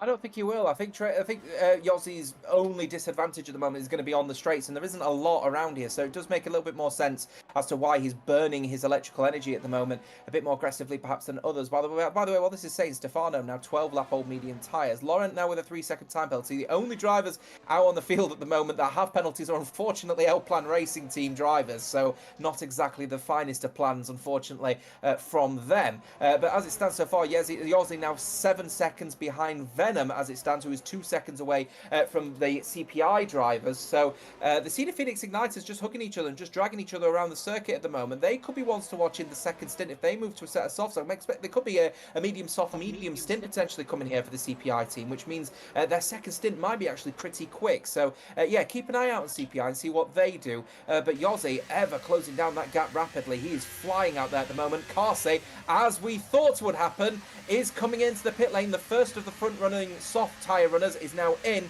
and he's going to probably move over to a set of medium tyres, and of course that may cause Smokey, Aurelian and Tudy to make their jump. And here he comes then, medium tyres on for the BRT man. He leaves this pit box. Yeah, they're going to be a struggle to get to the end of the race. He could potentially go for a two-stop strategy.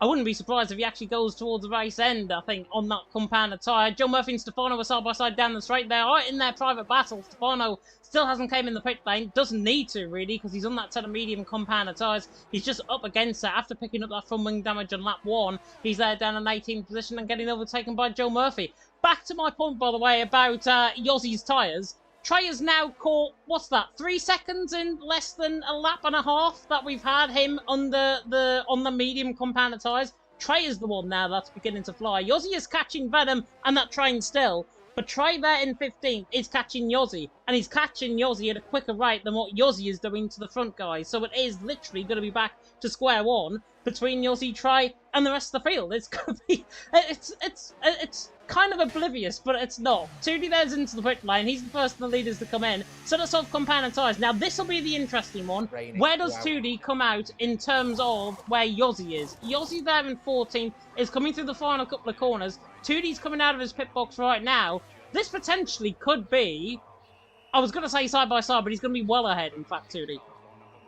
Yeah, no, I think Yossi isn't going to be coming across the start-finishing line right now. TF10 Tudy is still leaving the pit lane, I believe. Yep, there he is, just coming around turn 1. So Tudy's managed to get the jump on Yossi, no issue at all. But Yossi is beginning to grain pretty horribly, I think, on the rear right tyre at the moment. So very purely because it's usually the left gets a bit of a hammering, but the right is currently graining pretty aggressively on my screen at the moment. If that is the situation anyway, that would indicate to me that Yossi is just hitting his first phase, and I think Luke has just mentioned that comment here now. He's hitting his first phase where the tyres are not going to feel particularly great. They will wear a little bit thinner, and there may be a little bit of a second wind incoming within the next couple of laps, but is it going to be too much time hemorrhage whilst he waits for this second wind to hit? Well, while this is all happening, the sun now starting to breach once again, going through turn 6. So the track will begin potentially to start heating up, which is only going to benefit those on the hard tyres at the moment, as the two soft tyre stints of Aurelian and Smokey both coming into the pit lane as expected.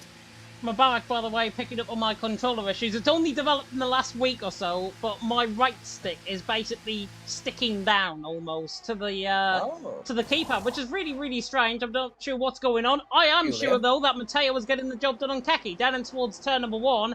He's there into second, Keki there in third, Gabor there in fourth. Yeah, apologies about that. If we go on board, I'm going to try and limit the amount of times that I go on board with, just because it gets stuck down. And because it gets stuck down, Trey, by the way, is just overtaking Yossi, just for the fans of my strategy that is going on right now. Trey there in 11th, Yossi there in 12th. Yossi now getting overtaken. But yeah, apologies about the controller. I can switch to another one if you want me to, but luckily it's not too bad.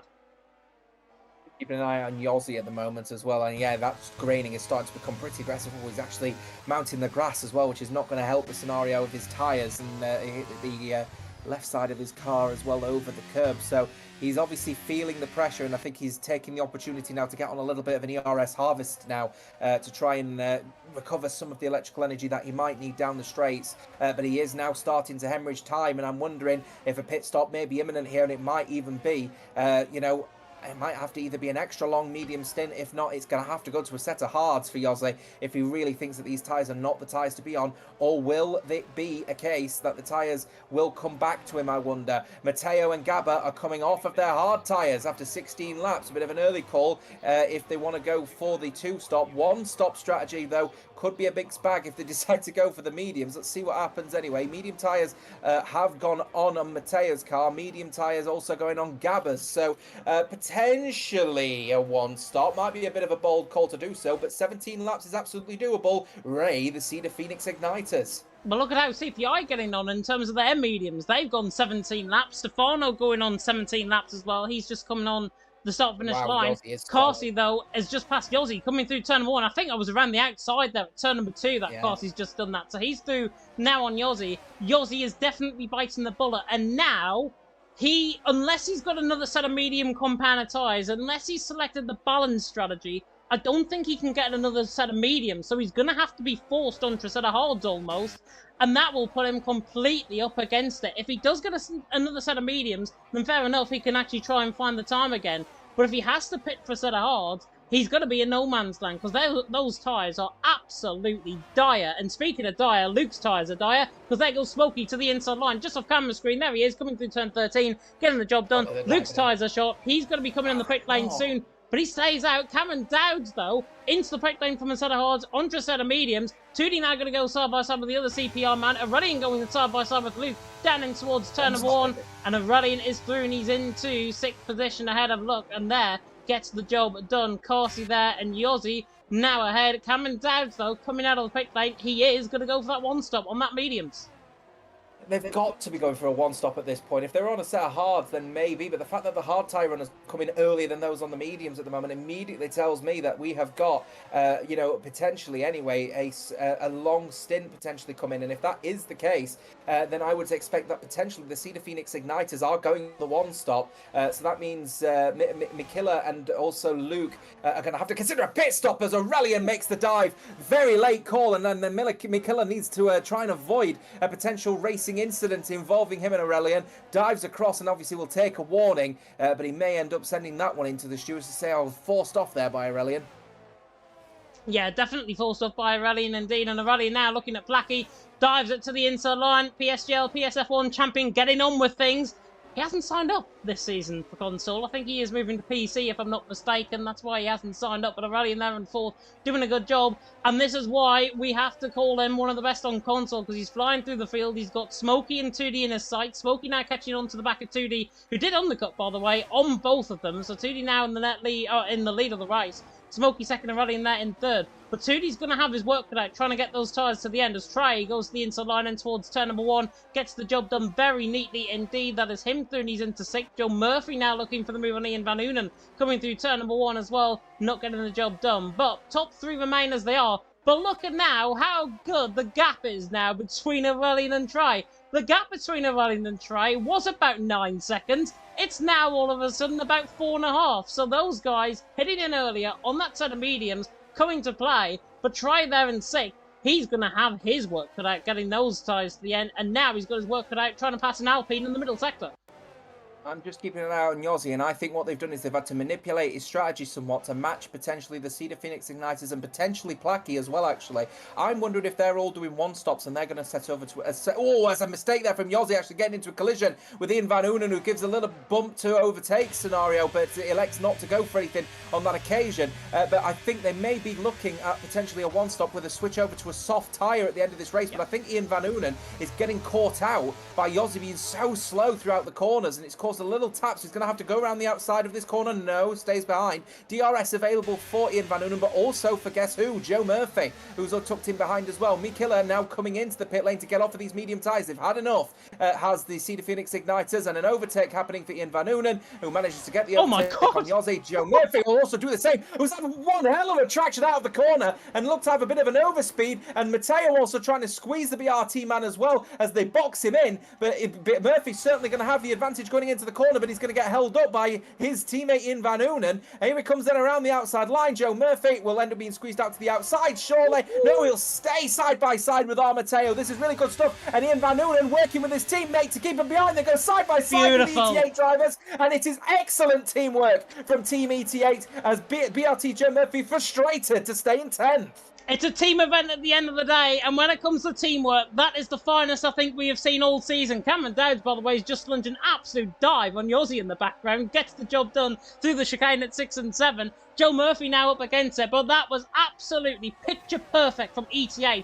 If you want a lesson in teamwork, and if you want a lesson of boxing a driver in, call up ETA, because Bas Primer is definitely cooking with something there for ETA. Matteo and Ian Van Oonen, 8th and 9th position. Joe Murphy there in 10th. And all of a sudden, because Joe Murphy had to be forced into that box, and because they're on fresher tyres ahead, Joe Murphy now is under pressure from Gabor and under pressure from Cameron Dowds, a much fresher rubber in behind. So Joe Murphy now is going to be the one that's going to be up against it. He's the one caught in the caution. There goes Gabor to the inside line in towards turn number 1. To think this man, Homeboy Heaver, was out in Q2, now coming through the right-hander in towards turn 1, is into 8th position and has got a very good chance of possibly getting the top 5 as Joe Murphy defends the inside line on Cameron Dowds. Cameron there to the inside line, trying to find a way through, switches to the inside line, now for the outside in towards turn number 3, trying to get the job done. He does. Cameron Dowds around the outside, marvellous racing. Joe Murphy has just been done like an absolute kipper through there. Cameron Dowds through to 9th.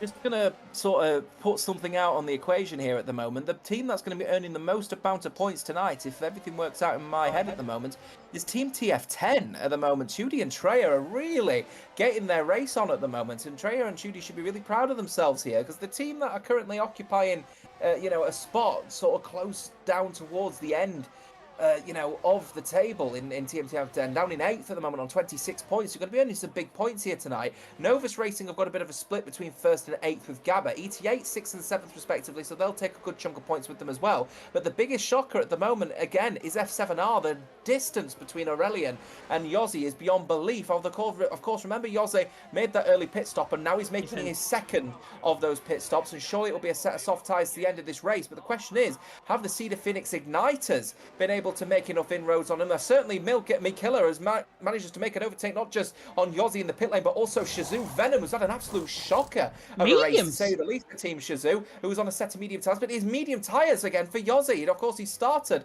I think, on the soft tyre, didn't he? So he's going for a double medium stint. He doesn't think the soft tyres will go the distance. He knows that the medium tyres will go the distance anyway, because of course he's just done a first stint, so he doesn't risk the softs, and instead says, I felt comfortable on the mediums, I'll put a new set of the same compound on. All right, let's see what he can do. 18th place. Yeah, and of course, the set of soft compound tyres might not be able to get to the end of the race, and I think that's what Yossi is probably trying to factor in. He's 11 seconds behind Luke now. He's, 12.5 seconds behind Placky, maybe 13 seconds behind Placky. Yossi is exactly where I said he would be. He's back at square one, no man's land, on a set of mediums. He's got quicker drivers now, arguably on quicker tyres ahead of him. If I was in Yossi's shoes, and if it wasn't a team event, and if there wasn't points down to P15, I'd be retiring in the pit lane right now. It must be so hard to go out there when you're mentally not in the right state, and mentally the race is going against you. You have to try and find something from somewhere. As Carsey looks at the inside line, on the back of train towards turn 1. Easy done for the BRT man. Trey gets the underneath, coming through turn number 2, down and towards the hill of turn number 2. But Trey is now behind Carsey. Carsey through, and he's into 4th. Trey there in 5th. And Luke saying in the chat, he'll have softs for any safety car as he only had one fresh set left. And that is because he selected a balanced compound of tyre in the race director before we got into qualifying, rather than softer or harder, which are the other two options. You know what? My head is in my hands at the moment in just disappointment for Carsey here, because if he weren't held up in that excellent defence from Yossi after he got the wing damage in the first stint, imagine where Carsey would be at the moment. He's 9.5 seconds back. He's making some really good overtakes and quite clear overtakes on the likes of Treya, Matteo earlier on in this race as well, and he's now up to 4th. If he didn't have that 6-7 second loss as a result of being stuck behind the damage-ridden Yossi, he could have been fighting with the top 3 for a potential win here. But he's just not been able to get that overtake done. And BRT are definitely out of contention for the race win. I don't even think the podium is on cards here for BRT either. Carsey will take some learnings from this race. He'll be happy with at least with 4th place, but it will be a question of what if for him for certain. And Joe Murphy equally as well. Such a disappointing scenario with his hardware failure, with his acceleration pedal. So he's down in 11th. Oh my God! But he is currently battling. It's one hell of a dive down the inside line though, from I believe that was Cameron Dowds on Gabba. That was very late on the brakes from Cameron Dowds. If I was him, I'd probably give up that position, but Keki's behind, so I don't think he really needs to. It's a bit of a 50-50, that one. I'm not sure if that was a push to pass, or if that was just Cameron Dowds going a little bit hot, midpoint of the corner, on the brakes, and just pushing Gabor out wide. In my eyes, that was a little bit of a push to pass, and Cameron Dowds should let him through, but because Keki's on the back of Gabor, and it's 2.5 tenths, you run the risk of losing both positions, so Shazoo have got a choice. Either let him back through, or potentially run the risk of letting both Gabor and Keki back through, and especially Keki, who's on a much fresher set of tyres compared to Cameron Dowd. Bit of a 50-50 for me, that one. I'd like to know what you think in the chat as well about that one. But Ian Van Unen there in 7th, Cameron Dowd's there in 8th. Cameron now on the back. He's definitely looking quicker than these guys around him. It's just whether or not he can actually find the room and the manoeuvres to find the way through. And it was going to be, up until that point where Cameron Dowds forced the inside line on Gabor and Gabor moved across him, it was pretty much going to be 3 wide into the corner. So I totally understand why Cameron Dowds is not giving up the position whatsoever. He's on the back of Ian Van Unen though. These two have had their good battles in WOR in the past and now run down the hill in towards turn 1 with the overspeed. There goes the Mercedes to the inside line on the back of the Aston Martin. The Aston Martin though hangs it around the outside. The former Veloce Academy man against Cameron Dowds, a part of Team Shazoo, the runner-up in PSGL, PSF1, he's through on Ian Van Unen, coming down the hill into turn 2, neatly done, and now we get the battle we all wanted to see, certainly what I wanted to see, Matteo against Cameron Dowds, 2 of the youngest up-and-coming talent on this console division. They're there, 6th and 7th. Yeah, he's pushing at the moment. It's Cameron Dowds at the moment down the right-hander. I wouldn't expect he did do a dive earlier on in this race down this corner. He's electing not to on this particular occasion. Well, a little bit of a tank slapper ever so slightly by Matteo. Had to catch it through the chicane. Won't be too much time lost to those behind, but certainly in front, as he's just going to keep himself nice and tidy, nice and cool, nice and easy through the right-hander. But I expect that this overtake is going to be done, and it's going to be done fairly quickly through the and then going into the 3rd sector. This is where it's all going to be about that traction on the rear. Is Cameron Dowds going to push too hard? Has he shot the tyres ever so slightly going through the left-hander? No, he certainly hasn't. He's looking sharp indeed through the right-hander. DRS detection says yes, you can have DRS this occasion, sir. Cameron Dowds opens up the rear wing and will then use overtake to try and get a move done on Matteo, who will dive to the inside line to try and defend the position, but he'll go even further on the inside as Cameron Dowds makes the overtake, and the 2 youngsters showing how it's done, because Matteo gets a switchback, tries to get the power down, but loses the rear ever so slightly. There's no traction there, sir. And there goes Cameron Dowds up to 6th. Oh, that was absolutely brilliant. Unfortunately, I think Matteo got told his tray there has left the session. We'll try and get him back in very soon. Matteo there in 7th has just been outdone. He's just been sold a spaghetti bolognese in the second-hand shop. Quite literally, he's there down in 7th. Cameron Dowds there in 6th. He sold that move in towards turn number 1. Not a dodgy move whatsoever. It was perfectly done. Cameron Dowds doing his instinct. Matteo there in 7th. Ian Van Unen in 8th. We've got a yellow flag, and that is for Stonks, I think, getting out of the way further down the field. He has now been lapped, actually, by the leaders, and look at how the gap for the leaders is. Try now further down the field. Try and get him back in soon. Smokey there leading 2D second and rallying there in 3rd. 11.5 seconds. It concerns the front 3 as Trey has managed to rejoin the session without me needing to go off the stream, which is good. Yeah, no, I've just tried to invite him as well, but it looks like people have got in there as Stonks is now retired in the pit lanes, as you rightfully point out. Treya, though, disappointing that he's disconnected, because TF10 were on for some big points tonight, and now his car is reconnecting into this lobby in 9th place. And what is now he's disconnected again, has he, as TF10 Trey is now really beginning to struggle to get back into this lobby. I'll keep inviting him, but this is going to be the worst case scenario for TF10, who were on for some big points tonight, and now the top 6 are all from different teams. Christian saying we don't need game audio. No, we don't need game audio when you've got potentially a really good P1 to P3 battle going on now out on track. Carsey there in 4th in a bit of no man's land, but at least he's pulled away from Cameron Dowds. 1.5 seconds over Cameron Dowds. Carsey's only real appearance that we've had is in division in season 1 of Legacy Division. In fact, Carsey made his debut in BRT. for that team. They finished well down the field in the end, but Corsi there in 4th, outscoring Cameron Dowds, who's a PSF1 runner-up. I think I've mentioned that maybe one too many times on this stream, but he's there in 5th. Matteo Sikli and Van Unen there in 7th. But now we're looking at the PSF1 defending champion, Aurelian, on the back of Tudi, running now through the final corner, on the run towards turn at number 1. Let's see what the F7 old man can do. Is he close enough for the move? He's closing. He's closing. The Frenchman's going to think about it to the inside line and towards turn number 1. The overspeed is going to be crucial. Coming out of the corner, and Aurelian puts Tudi out onto the green stuff, coming through turn number 1, down the straight in towards turn number 2. Tudi's still there, but Aurelian cuts across on him. He's through and he's into 2nd, and that is a man that knows what he's doing. Yeah, no real effort from Tudi, though, to make a defence in that one here. So I think there's happy to just work with Aurelian so then they can keep giving each other the boost that they need in order to potentially put an attack on Smokey. 6 laps to go in this race, by the way. So I'm expecting everyone surely going to the end of their stint at this point. Cameron Dowds, of course, is the driver with the youngest set of tyres in the top 5, and he's getting closer and closer to Corsi at the moment, who's looking to try and get BRT a really good victory of 4th place, but the gap now 12 seconds separating him from the top 3 at the moment. So it's all going to be about what those top 3 can do for the race victory, but this race is certainly all still up for grabs from 4th all the way as far down, potentially as far as 9th at the moment, which would be some really, really good points for those teams that are looking to try and take, of course, the championship lead. 9 points, remember, only separating 1st from 4th. Yeah, definitely. So Liam, by the way, in the chat saying picking his fights. Totally agree. Aurelian definitely knowing what he's doing. He's just picking his fights. He's a bit like Cameron Dowds. If you remember Cameron Dowds, back in WOR Tier 2, I think it was in Qatar, if I'm not mistaken. Might have been the race that I covered. It might have been the race that Evan covered.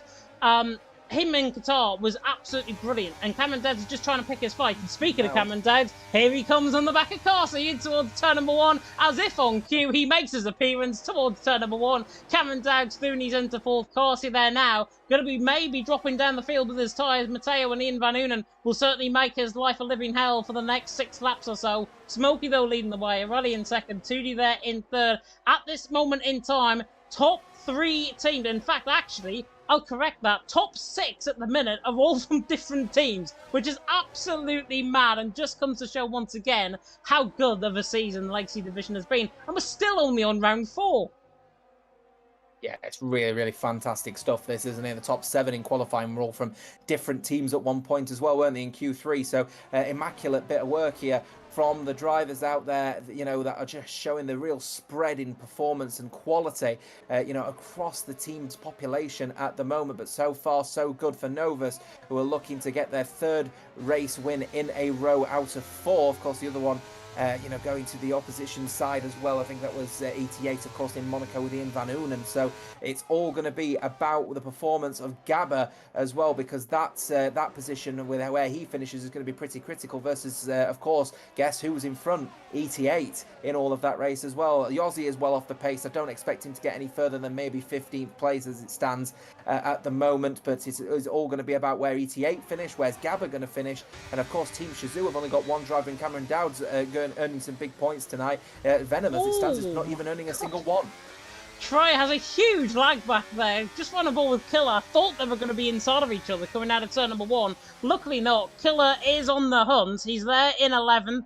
I would say hunting for the next victim, but it's probably going a little bit too far. Troy in 11th, Joe Murphy there in 10th. He's owned the set of softs, and he is there pretty much on sufferance. He's doing a fantastic job. Placky in behind for TTM. Luke in behind as well for CPR. This is a good battle halfway down the field.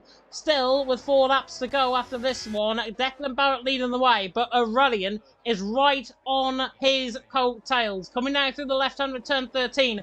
The McLaren Shadow Man against the man that is in a McLaren. Coming through the right-hander of turn 14 at the final corner is the Frenchman. Going to eye up his move on the back of Declan Barrett, or is he just going to wait and sit and wait until the final couple of laps? And I think that's exactly what he's going to do. He's just going to sit, wait, pick his battle against Declan. It's not this lap, probably won't be the next lap, probably won't be the lap after. It'll be the final lap of the race where Aurelian will really go at the front of Declan Barrett, and Declan Barrett will be expecting what is coming.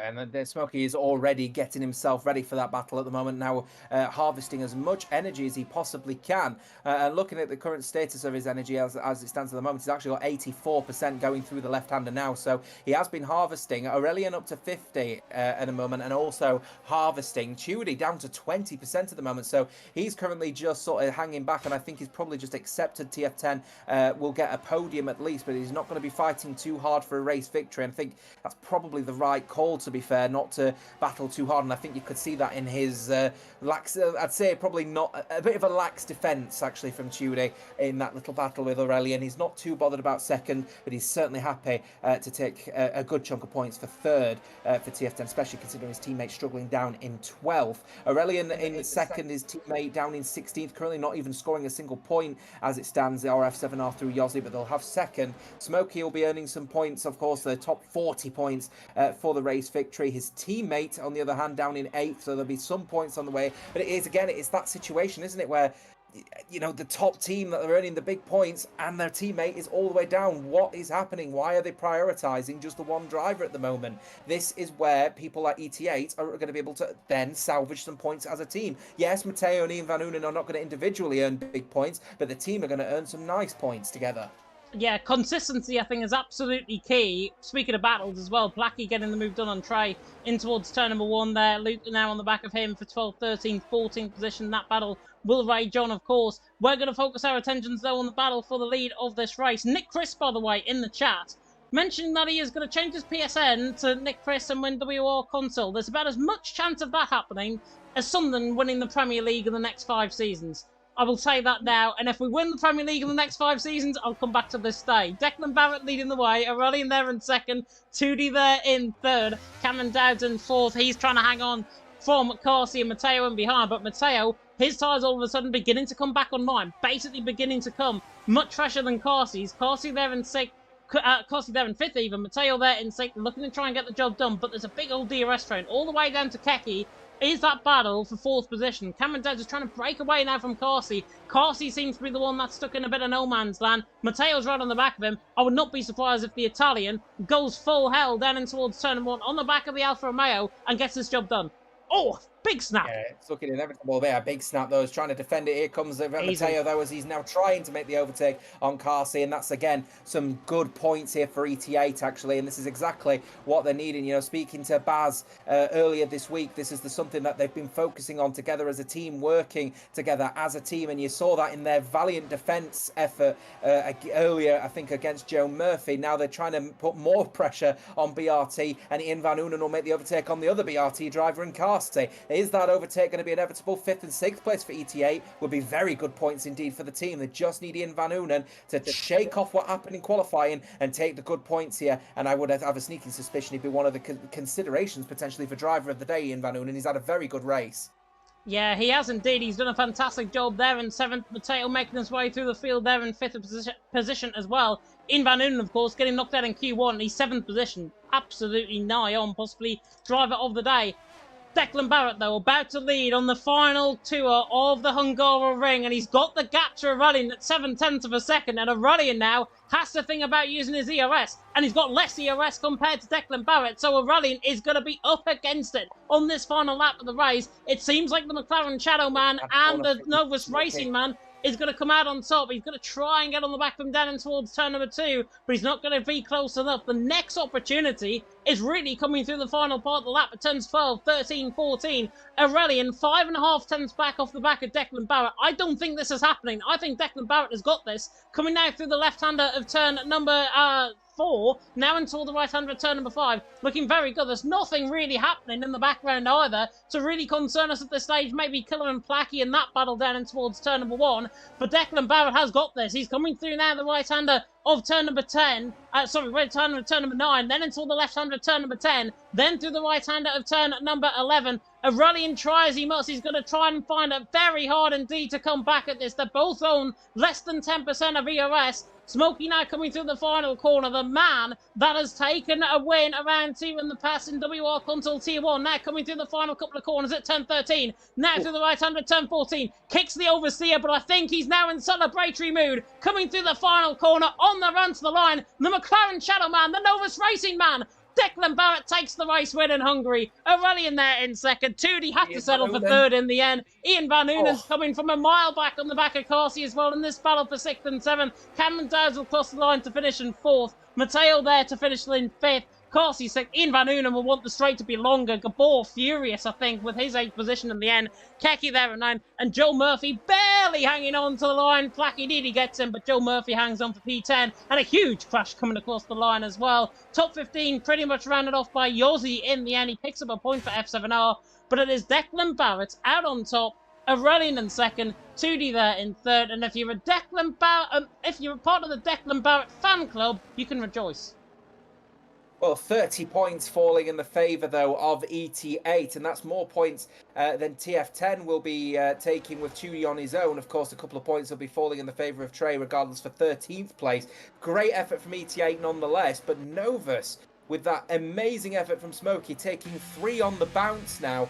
But again, Gabba just binning it into the wall at the end, obviously furious with only 10 points for his total. It'll be 50 for Novus, and I have a feeling that they may be taking the lead in the championship with Novus regardless whatever happens, but we'll see what the points total add up to as the standings are now being typed in as we speak, actually, by Luke. In the interim, though, let's go to the podium, James. Yeah, let's have a look at the podium indeed. Declan Barrett in the end taking this race win in the end. Fantastic race from his perspective. The British flag is aloft in the background, coming to the end of the race here in Hungary and to the top 3 on the podium. Declan Barrett is the one that takes it out on top. Of course, a man that has produced really good performances in WOR here in the past. A man that has really made a name for himself on Xbox. Now, still, of course, on Xbox. Now part of that McLaren Shadow setup and part of the Novus Racing setup, more importantly, for Legacy Division. Fantastic effort from him. Takes the race win out on track. Champagne does flow here at the Hungara Ring. Will the champagne flow once again for Novus Racing? Can they make it 4 in a row, maybe? Smokey out on top in the end from Aurelian in second. Tudi there in third. And what really became a battle for the top 3 and then a battle for the rest, thanks to Yossi's Minister of Defence driving, let's just say, without damage. Cameron Dowds in 4th, Mateo there in 5th, Corsi in 6th, Ian Van Unen there in 7th, Gabor there in 8th, then Keke in 9th, Joe Murphy top 10, then Flacky, M Killer, by the way, getting a great job for 12th position. Trey there in 13th, after his disconnect, it could have been higher. Luke there in 14th, Yossi there in 15th, and Laurent 16th, Venom 17th, Gavano 18th, Stefano 19th. They all get round because Stonks in the end did DNF in the end. He did DNF a little bit earlier on, but 19 finishes in the end in what was a fantastic end to that race here in, as I haven't got Joss's camera up, in Hungary. There we are. What do we make of that one then? Fantastic win by Declan Barrett, out on top. The NVR man once again on top, and this time 3 in a row for NVR, unlike F7R last season. Well, 3 in a row for NVR, and I can officially confirm Novus Racing are your new championship leaders in World Online Racing Legacy Division Season 4. They are 9 points in front of F7R on 161, who themselves are 6 points in front of ET8 on 156, and 5 points in front of Team Shazoo on 151. So Team Shazoo from 1st straight down to 4th. As a result of what, I'm going to be perfectly candid, was a poor race from Venom. Nil Poir for Team Shazoo, and that has just sent them tumbling down the standings. So it is all about that performance from Novus Racing, who are absolutely flying high at the moment on 170. They lead the championship, and they are going to be smiling from ear to ear. They are going to be smiling from ear to ear indeed. We're going to try and get the top 3 in if we can as well. I know Declan Barrett has also mentioned that he wants an interview, so we will get that interview to him in due course. Tudi wants an interview as well, and he's going to go on his PC as his Xbox headset is awful. So we'll give him a little bit of time to get that. While we do that, though, we can confirm, of course, that Turn Up's Alive for Season 17 of WOR. So if you do want to get involved, you can do. You've got the absolute famous faces there, I've got to say, on the sign-ups graphic. Thomas Ronho, of course, in the middle. Otis Lawrence on his left-hand side. And I think, if I'm not mistaken, that's Jake Benham on the right-hand side as well, judging by his look. And then, of course, you can compete with these guys for PC. So if you are a PC driver, you want to get involved in PC, here are the dates that you need. Bahrain is first up on February 26th. I can confirm it will at least be dry, hopefully, for that race, unlike the custom weather we had in Legacy Division last week.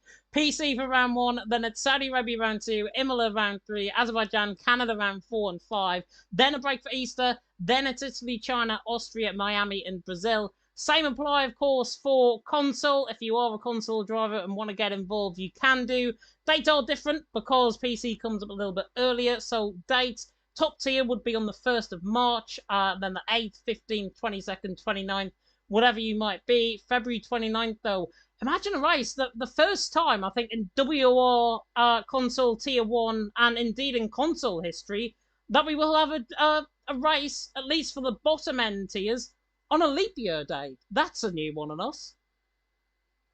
Yeah, I'm looking forward to seeing what the drivers have got sort of coming up, I think, over on console. Obviously, starting on that February 29th is going to be an official race start in Bahrain before moving over to Saudi Arabia. Those first 2 rounds usually always bring some spicy affairs, don't they? In league racing in general, not just in WOR, in fairness, but WOR will always bring the spice at these rounds, and I'm certainly looking forward to seeing what they've got happening in Brazil as well, in the May 9th and 10th finale, a 10-round season to the end of this this game cycle, potentially. We'll have to see. Points all done in the standings for people that do want to have a look as well. Of course, if you're on our Discord, just pop over to the relevant chats. I think it's the standings chat if you want to have a look at that one, which will confirm Novus Racing now leading the championship, which will make for a spicy affair indeed, as I believe we've got our first person wanting a little bit of a conversation, James. I think it's Smokey joining us, for Novus Racing. I think it is as well. I've just had a look on my iPad there. It is Mr. Declan Barra himself, the race winner here in Hungary.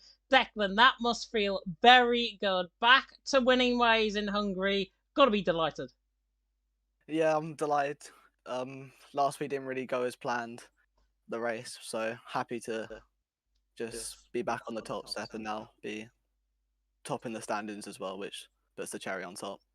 Yeah, I said coming into tonight, Novus Racing, I think at the end of Q3, looked the more looked the more stable, I think, in terms of the team structure. We had ET8 with one of their drivers out in Q1, then Matteo out in Q2, we had F7O and Yossi falling by the wayside. You must have thought, coming into this race, it would be brilliant to see how Novus Racing go on, following the footsteps of Liam Bowman, of course, last week, and pick up another win, which you have done. Yeah, it was it's quite a exciting quali. Both of us sort of invalidated our first rounds in Q2, so there's a lot of pressure on, and I think Gabor nearly spun on his going on to his flying lap, so it was unfortunate he went out in Q2, but yeah, there was a lot of pressure in my last 2 rounds because I didn't really do the best laps or invalidated, so yeah, I was happy to get pole. Yeah, very happy to get pole. And all of that with NVO definitely up against it in Q2. Definitely worthwhile getting that pole position on the board. Talk us through the race as well. There was no safety cars, no VSCs involved. You had that top 3 battle behind, 2D on the back of you, Aurelian on the back of you. Talk us through those final few laps, because Aurelian made that move on 2D. 2D, I think, then accepted he hasn't got the pace to try and live up with you guys. Were you expecting more of a fight from Aurelian than behind? Well, when I knew Aurelian got past, I was told that he had 40% when I had like 75%. So I knew that as long as I just keep it clean, don't get pens, that I've just got the ERS advantage, so I could start deploying like in the second last lap and build a gap. So he wouldn't really have much of a chance. Yeah, and obviously that gap was definitely worthwhile. Definitely came in on the final lap of the race. It was a 7/10 of a second gap, and in the end, getting that out, saving that extra ERS to the end, absolutely crucial around a track like this in Hungary. Jossa, I'm going to move across to you. Any questions? Yeah, no, Smokey. I mean, it was a really good effort, to be fair, to sort of plough on throughout that race. Obviously, a really, really good pole position. You'd have to argue potentially maybe a bit of an unexpected one, considering the challenges that you guys were facing throughout qualifying. So that's where I want to send my question, really. You managed to lead from the front throughout the race, but in qualifying, there was some serious risk that neither one of you were going to get through. Then obviously, we did catch, well, I caught it anyway live, what happened to Gabba. To yourself, though, you managed to, nab that pole. Was that a little bit of an unexpected endeavour considering the situations throughout qualifying for you, or did you think, no, this is possible? Well, going into Q3, well, my Q2 lap wasn't that great, and I got P1. I made a little bit of mistakes because I was just left a bit of time on the table because I didn't want to invalidate, of course. So yeah, going into Q3, it was just get a lap on the board, just because I know maybe some people might invalidate. So if I mess up the final run, it's just maybe like P8 or something, P9. So I knew I had the pace. It's just getting the lap together. Of course, the track limits are very hard to keep in this track because it's so narrow. So I knew just as long as I just hook up the lap, I could probably get pole. Novus obviously taking the top step now in the championship, rising from, I believe, third up to first now. So you guys leading by 9 points to your nearest rivals. If I remember it saying, it's actually F7R now in second place. So, you know, a valiant effort now to get up to first. I did ask the question to your manager about whether we really think there's an opportunity you guys are going to be fighting for the championship. You're now leading from the front, three wins on the bounce.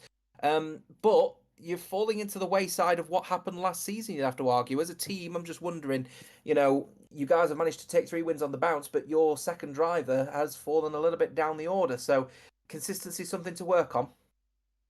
Yeah, of course. We just got unlucky in qualifying today, which sort of affected the race. So I don't think it's worrying us till we'll just, as soon as we get the second driver up there, I think it will start to click and then we'll maybe pull away. But yeah, it'll be all right. It'll be all right. James. Final question from me before I let them go. How's the McLaren Shadow development going? It's a question that I'm sure everyone wants to know the answer to, but probably just me. But how's the McLaren Shadow? Because it's about 4 months, I think, since you joined the project. Yeah, it's amazing to be part of a development team. Starting on an Xbox, I didn't really think I would actually get to this place. So yeah, it's amazing experience to be part of. And of course, a part of Novus Racing Legacy Division, I'm sure it's even better. But congratulations on your race win, Declan. Go and enjoy your evening. Thank you.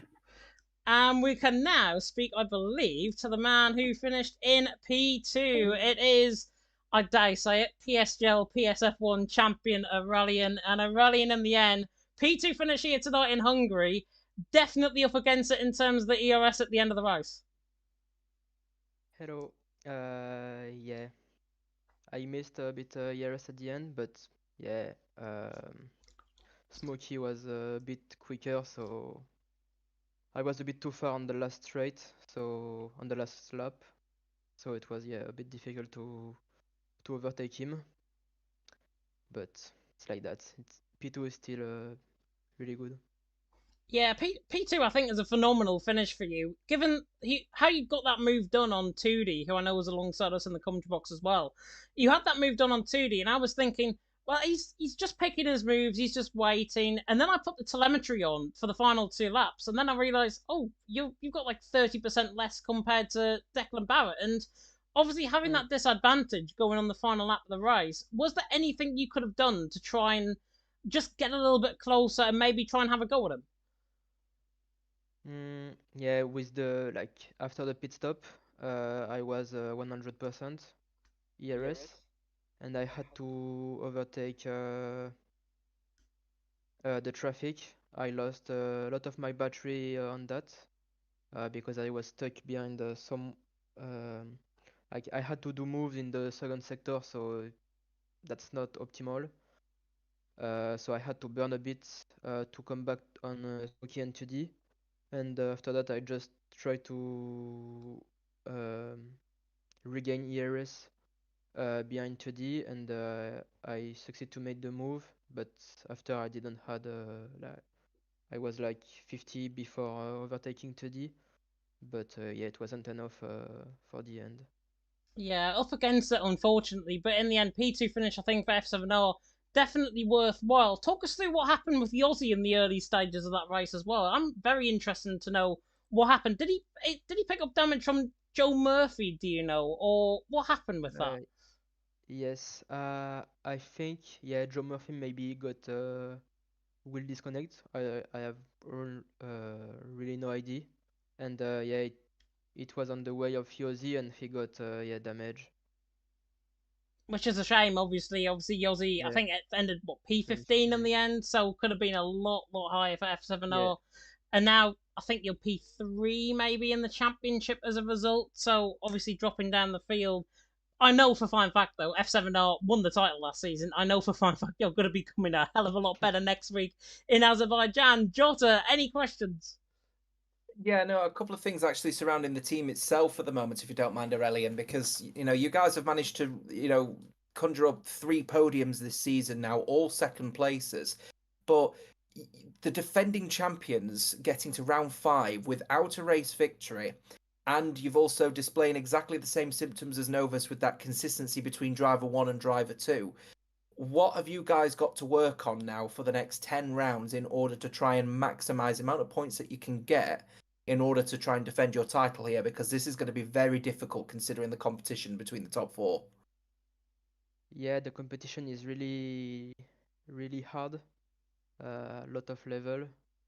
But even if we finish like the race P2, we still gain a lot of points, and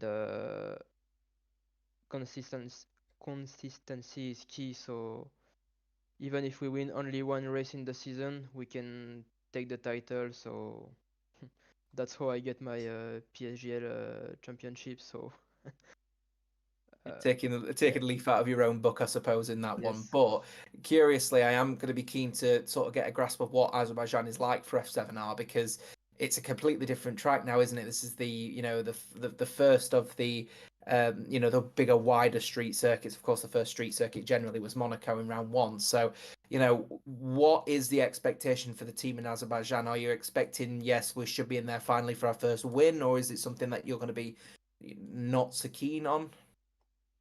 Yeah, we always race for the win, so that's our main target. And yeah, we will see next week uh,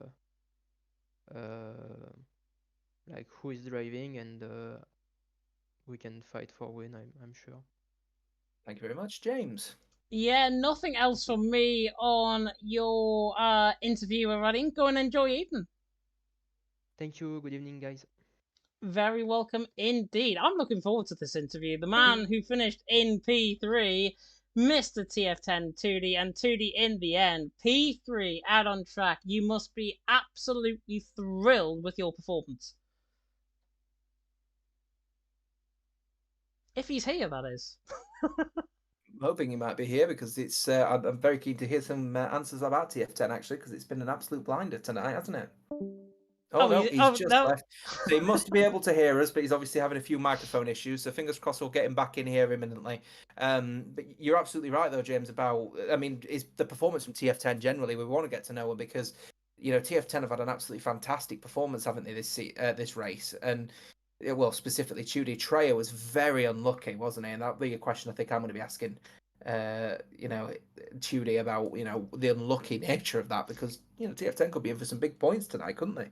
They could have been. They could have been. And obviously, with Trey's disconnect and everything, he was in, what, P6, I think, at the time? I'm pretty sure he was. Close to that, actually. Might be 4th or 5th, actually. He was really pushing, and I think TF10 could have been in for some big points tonight. So that disconnect hurt them big time. I did hurt them big time, definitely. 2D is just going on the Discord. I'm not sure if he's getting a bit of Discord. I'll tell you what we'll do. Can we go waiting for interview, potentially, and go in there? We can give it a go. We can give it a go, right. I'm going to go join there. I will join you there very soon. And just like that, there we are. Now I've got a little bit of feedback coming through from his mic. Tootie, can you hear us? Yeah. Hello, guys. Thank goodness. Thank goodness for that. Thank goodness for that. We can hear you. I don't know what the issue was. It's just one of these things, I guess. But Pete, I was going to say, P3 for you out on track. You must be really happy with how you progressed through that race. Yeah, to be honest, pace was on point in practice sessions, so I was pretty confident that I will get a top 5. Quali wasn't at its peak, I think. It could have been much better with the times I was doing in practice, but P5 it's a good starting point for the race. So we knew we could challenge the podium or maybe the win. But yeah, then moving into the race. To be honest, I was pretty lucky with what happened to Yossi, because getting P3. It was gonna be much harder with a whole train behind, but I had the pace to do it to keep that P3 anyways. So yeah, the strategy was on point, I think, but yeah, the last laps it was pretty hard on traction zones with the drop off. So yeah, and I was just thankful to the P3. Yeah, it's a question that I've asked Declan and Aurelian in particular. You had that move obviously done by Aurelian, final couple laps of the race, and then I think you just were like, "Yeah, I've just accepted the defeat. I'm just going to bring it home, get a P3 finish." Was that because of the tyres at the end of the race? To be honest, I didn't want to fight Aurelian because I didn't know his ERS level, so I thought he had much more.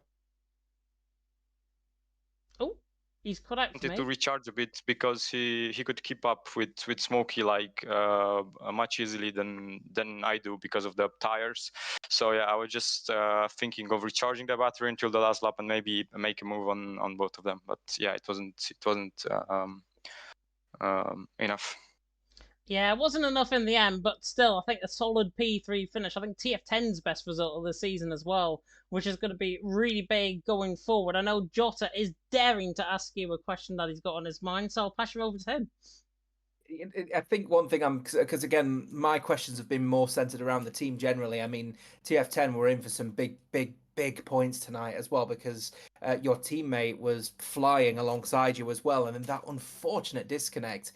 Saw him ended up leaving and only finishing in 13th, which really shouldn't be where you guys were considering the pace of the pair of you. So you guys have got it in you to earn big points this season. Is there expectation that TF10 could start clawing some points back and potentially try and fight the top 4, do you reckon? Well, that's our main goal, to be honest. But yeah, I think with the pace we have, we can of course challenge the top 4, top 3. But yeah, it's just some things that get in our way, and they don't always go how we like them to go. But I think the pace is there, so that's the most important thing. Yeah, no, you guys have got the pace to be able to potentially, fight it out definitely with those drivers. And I think actually it goes back to a question a few people in the chat noted. Didn't really, I think you've already alluded to it really in the previous question, really, which is that you didn't really fight, Olayan really that hard because I think we're assuming you just wanted to take the good points for TF10 that you guys have needed. So are you and the team going to start potentially putting in that defense, potentially going to start attacking, or are you guys happy to just sort of swallow the 3rd, 4th, 5th place finishes if you can? Well, we are not like sad with the top 5 finishes, but we all know we are capable of like taking podiums and wins. But yeah, we just need to keep going and try to do the best, I think. And finally, what are the expectations for TF10 for Azerbaijan? Again, for the first of the major street circuits where overtaking absolutely is possible. So, what are the expectations for you guys going into Azerbaijan? Is it going to be one of your stronger circuits, or is it perhaps one that you're not looking forward to? Well, there's only a thing I know that I'm not gonna race because it's an awful track for me. So I hope the guys racing will have pace to be in the top 5, and I'm confident that they can do it, to be honest, and get us back in the championship fight maybe.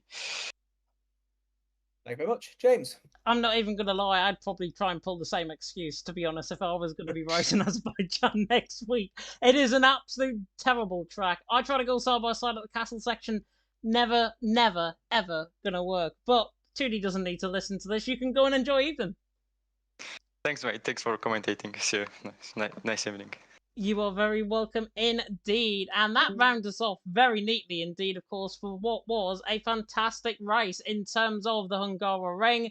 And of course, we've got more action to come. If you want to get your sign-ups in, by the way, this is the screen that I forgot to put up a little bit earlier on. You can join the Discord server. You can complete the Season 17 PC or console or Xbox sign-up by the February 21st, so about 8 days or so, and that is at 11:59 p.m, basically midnight on that day on the 21st of February, so this time next week.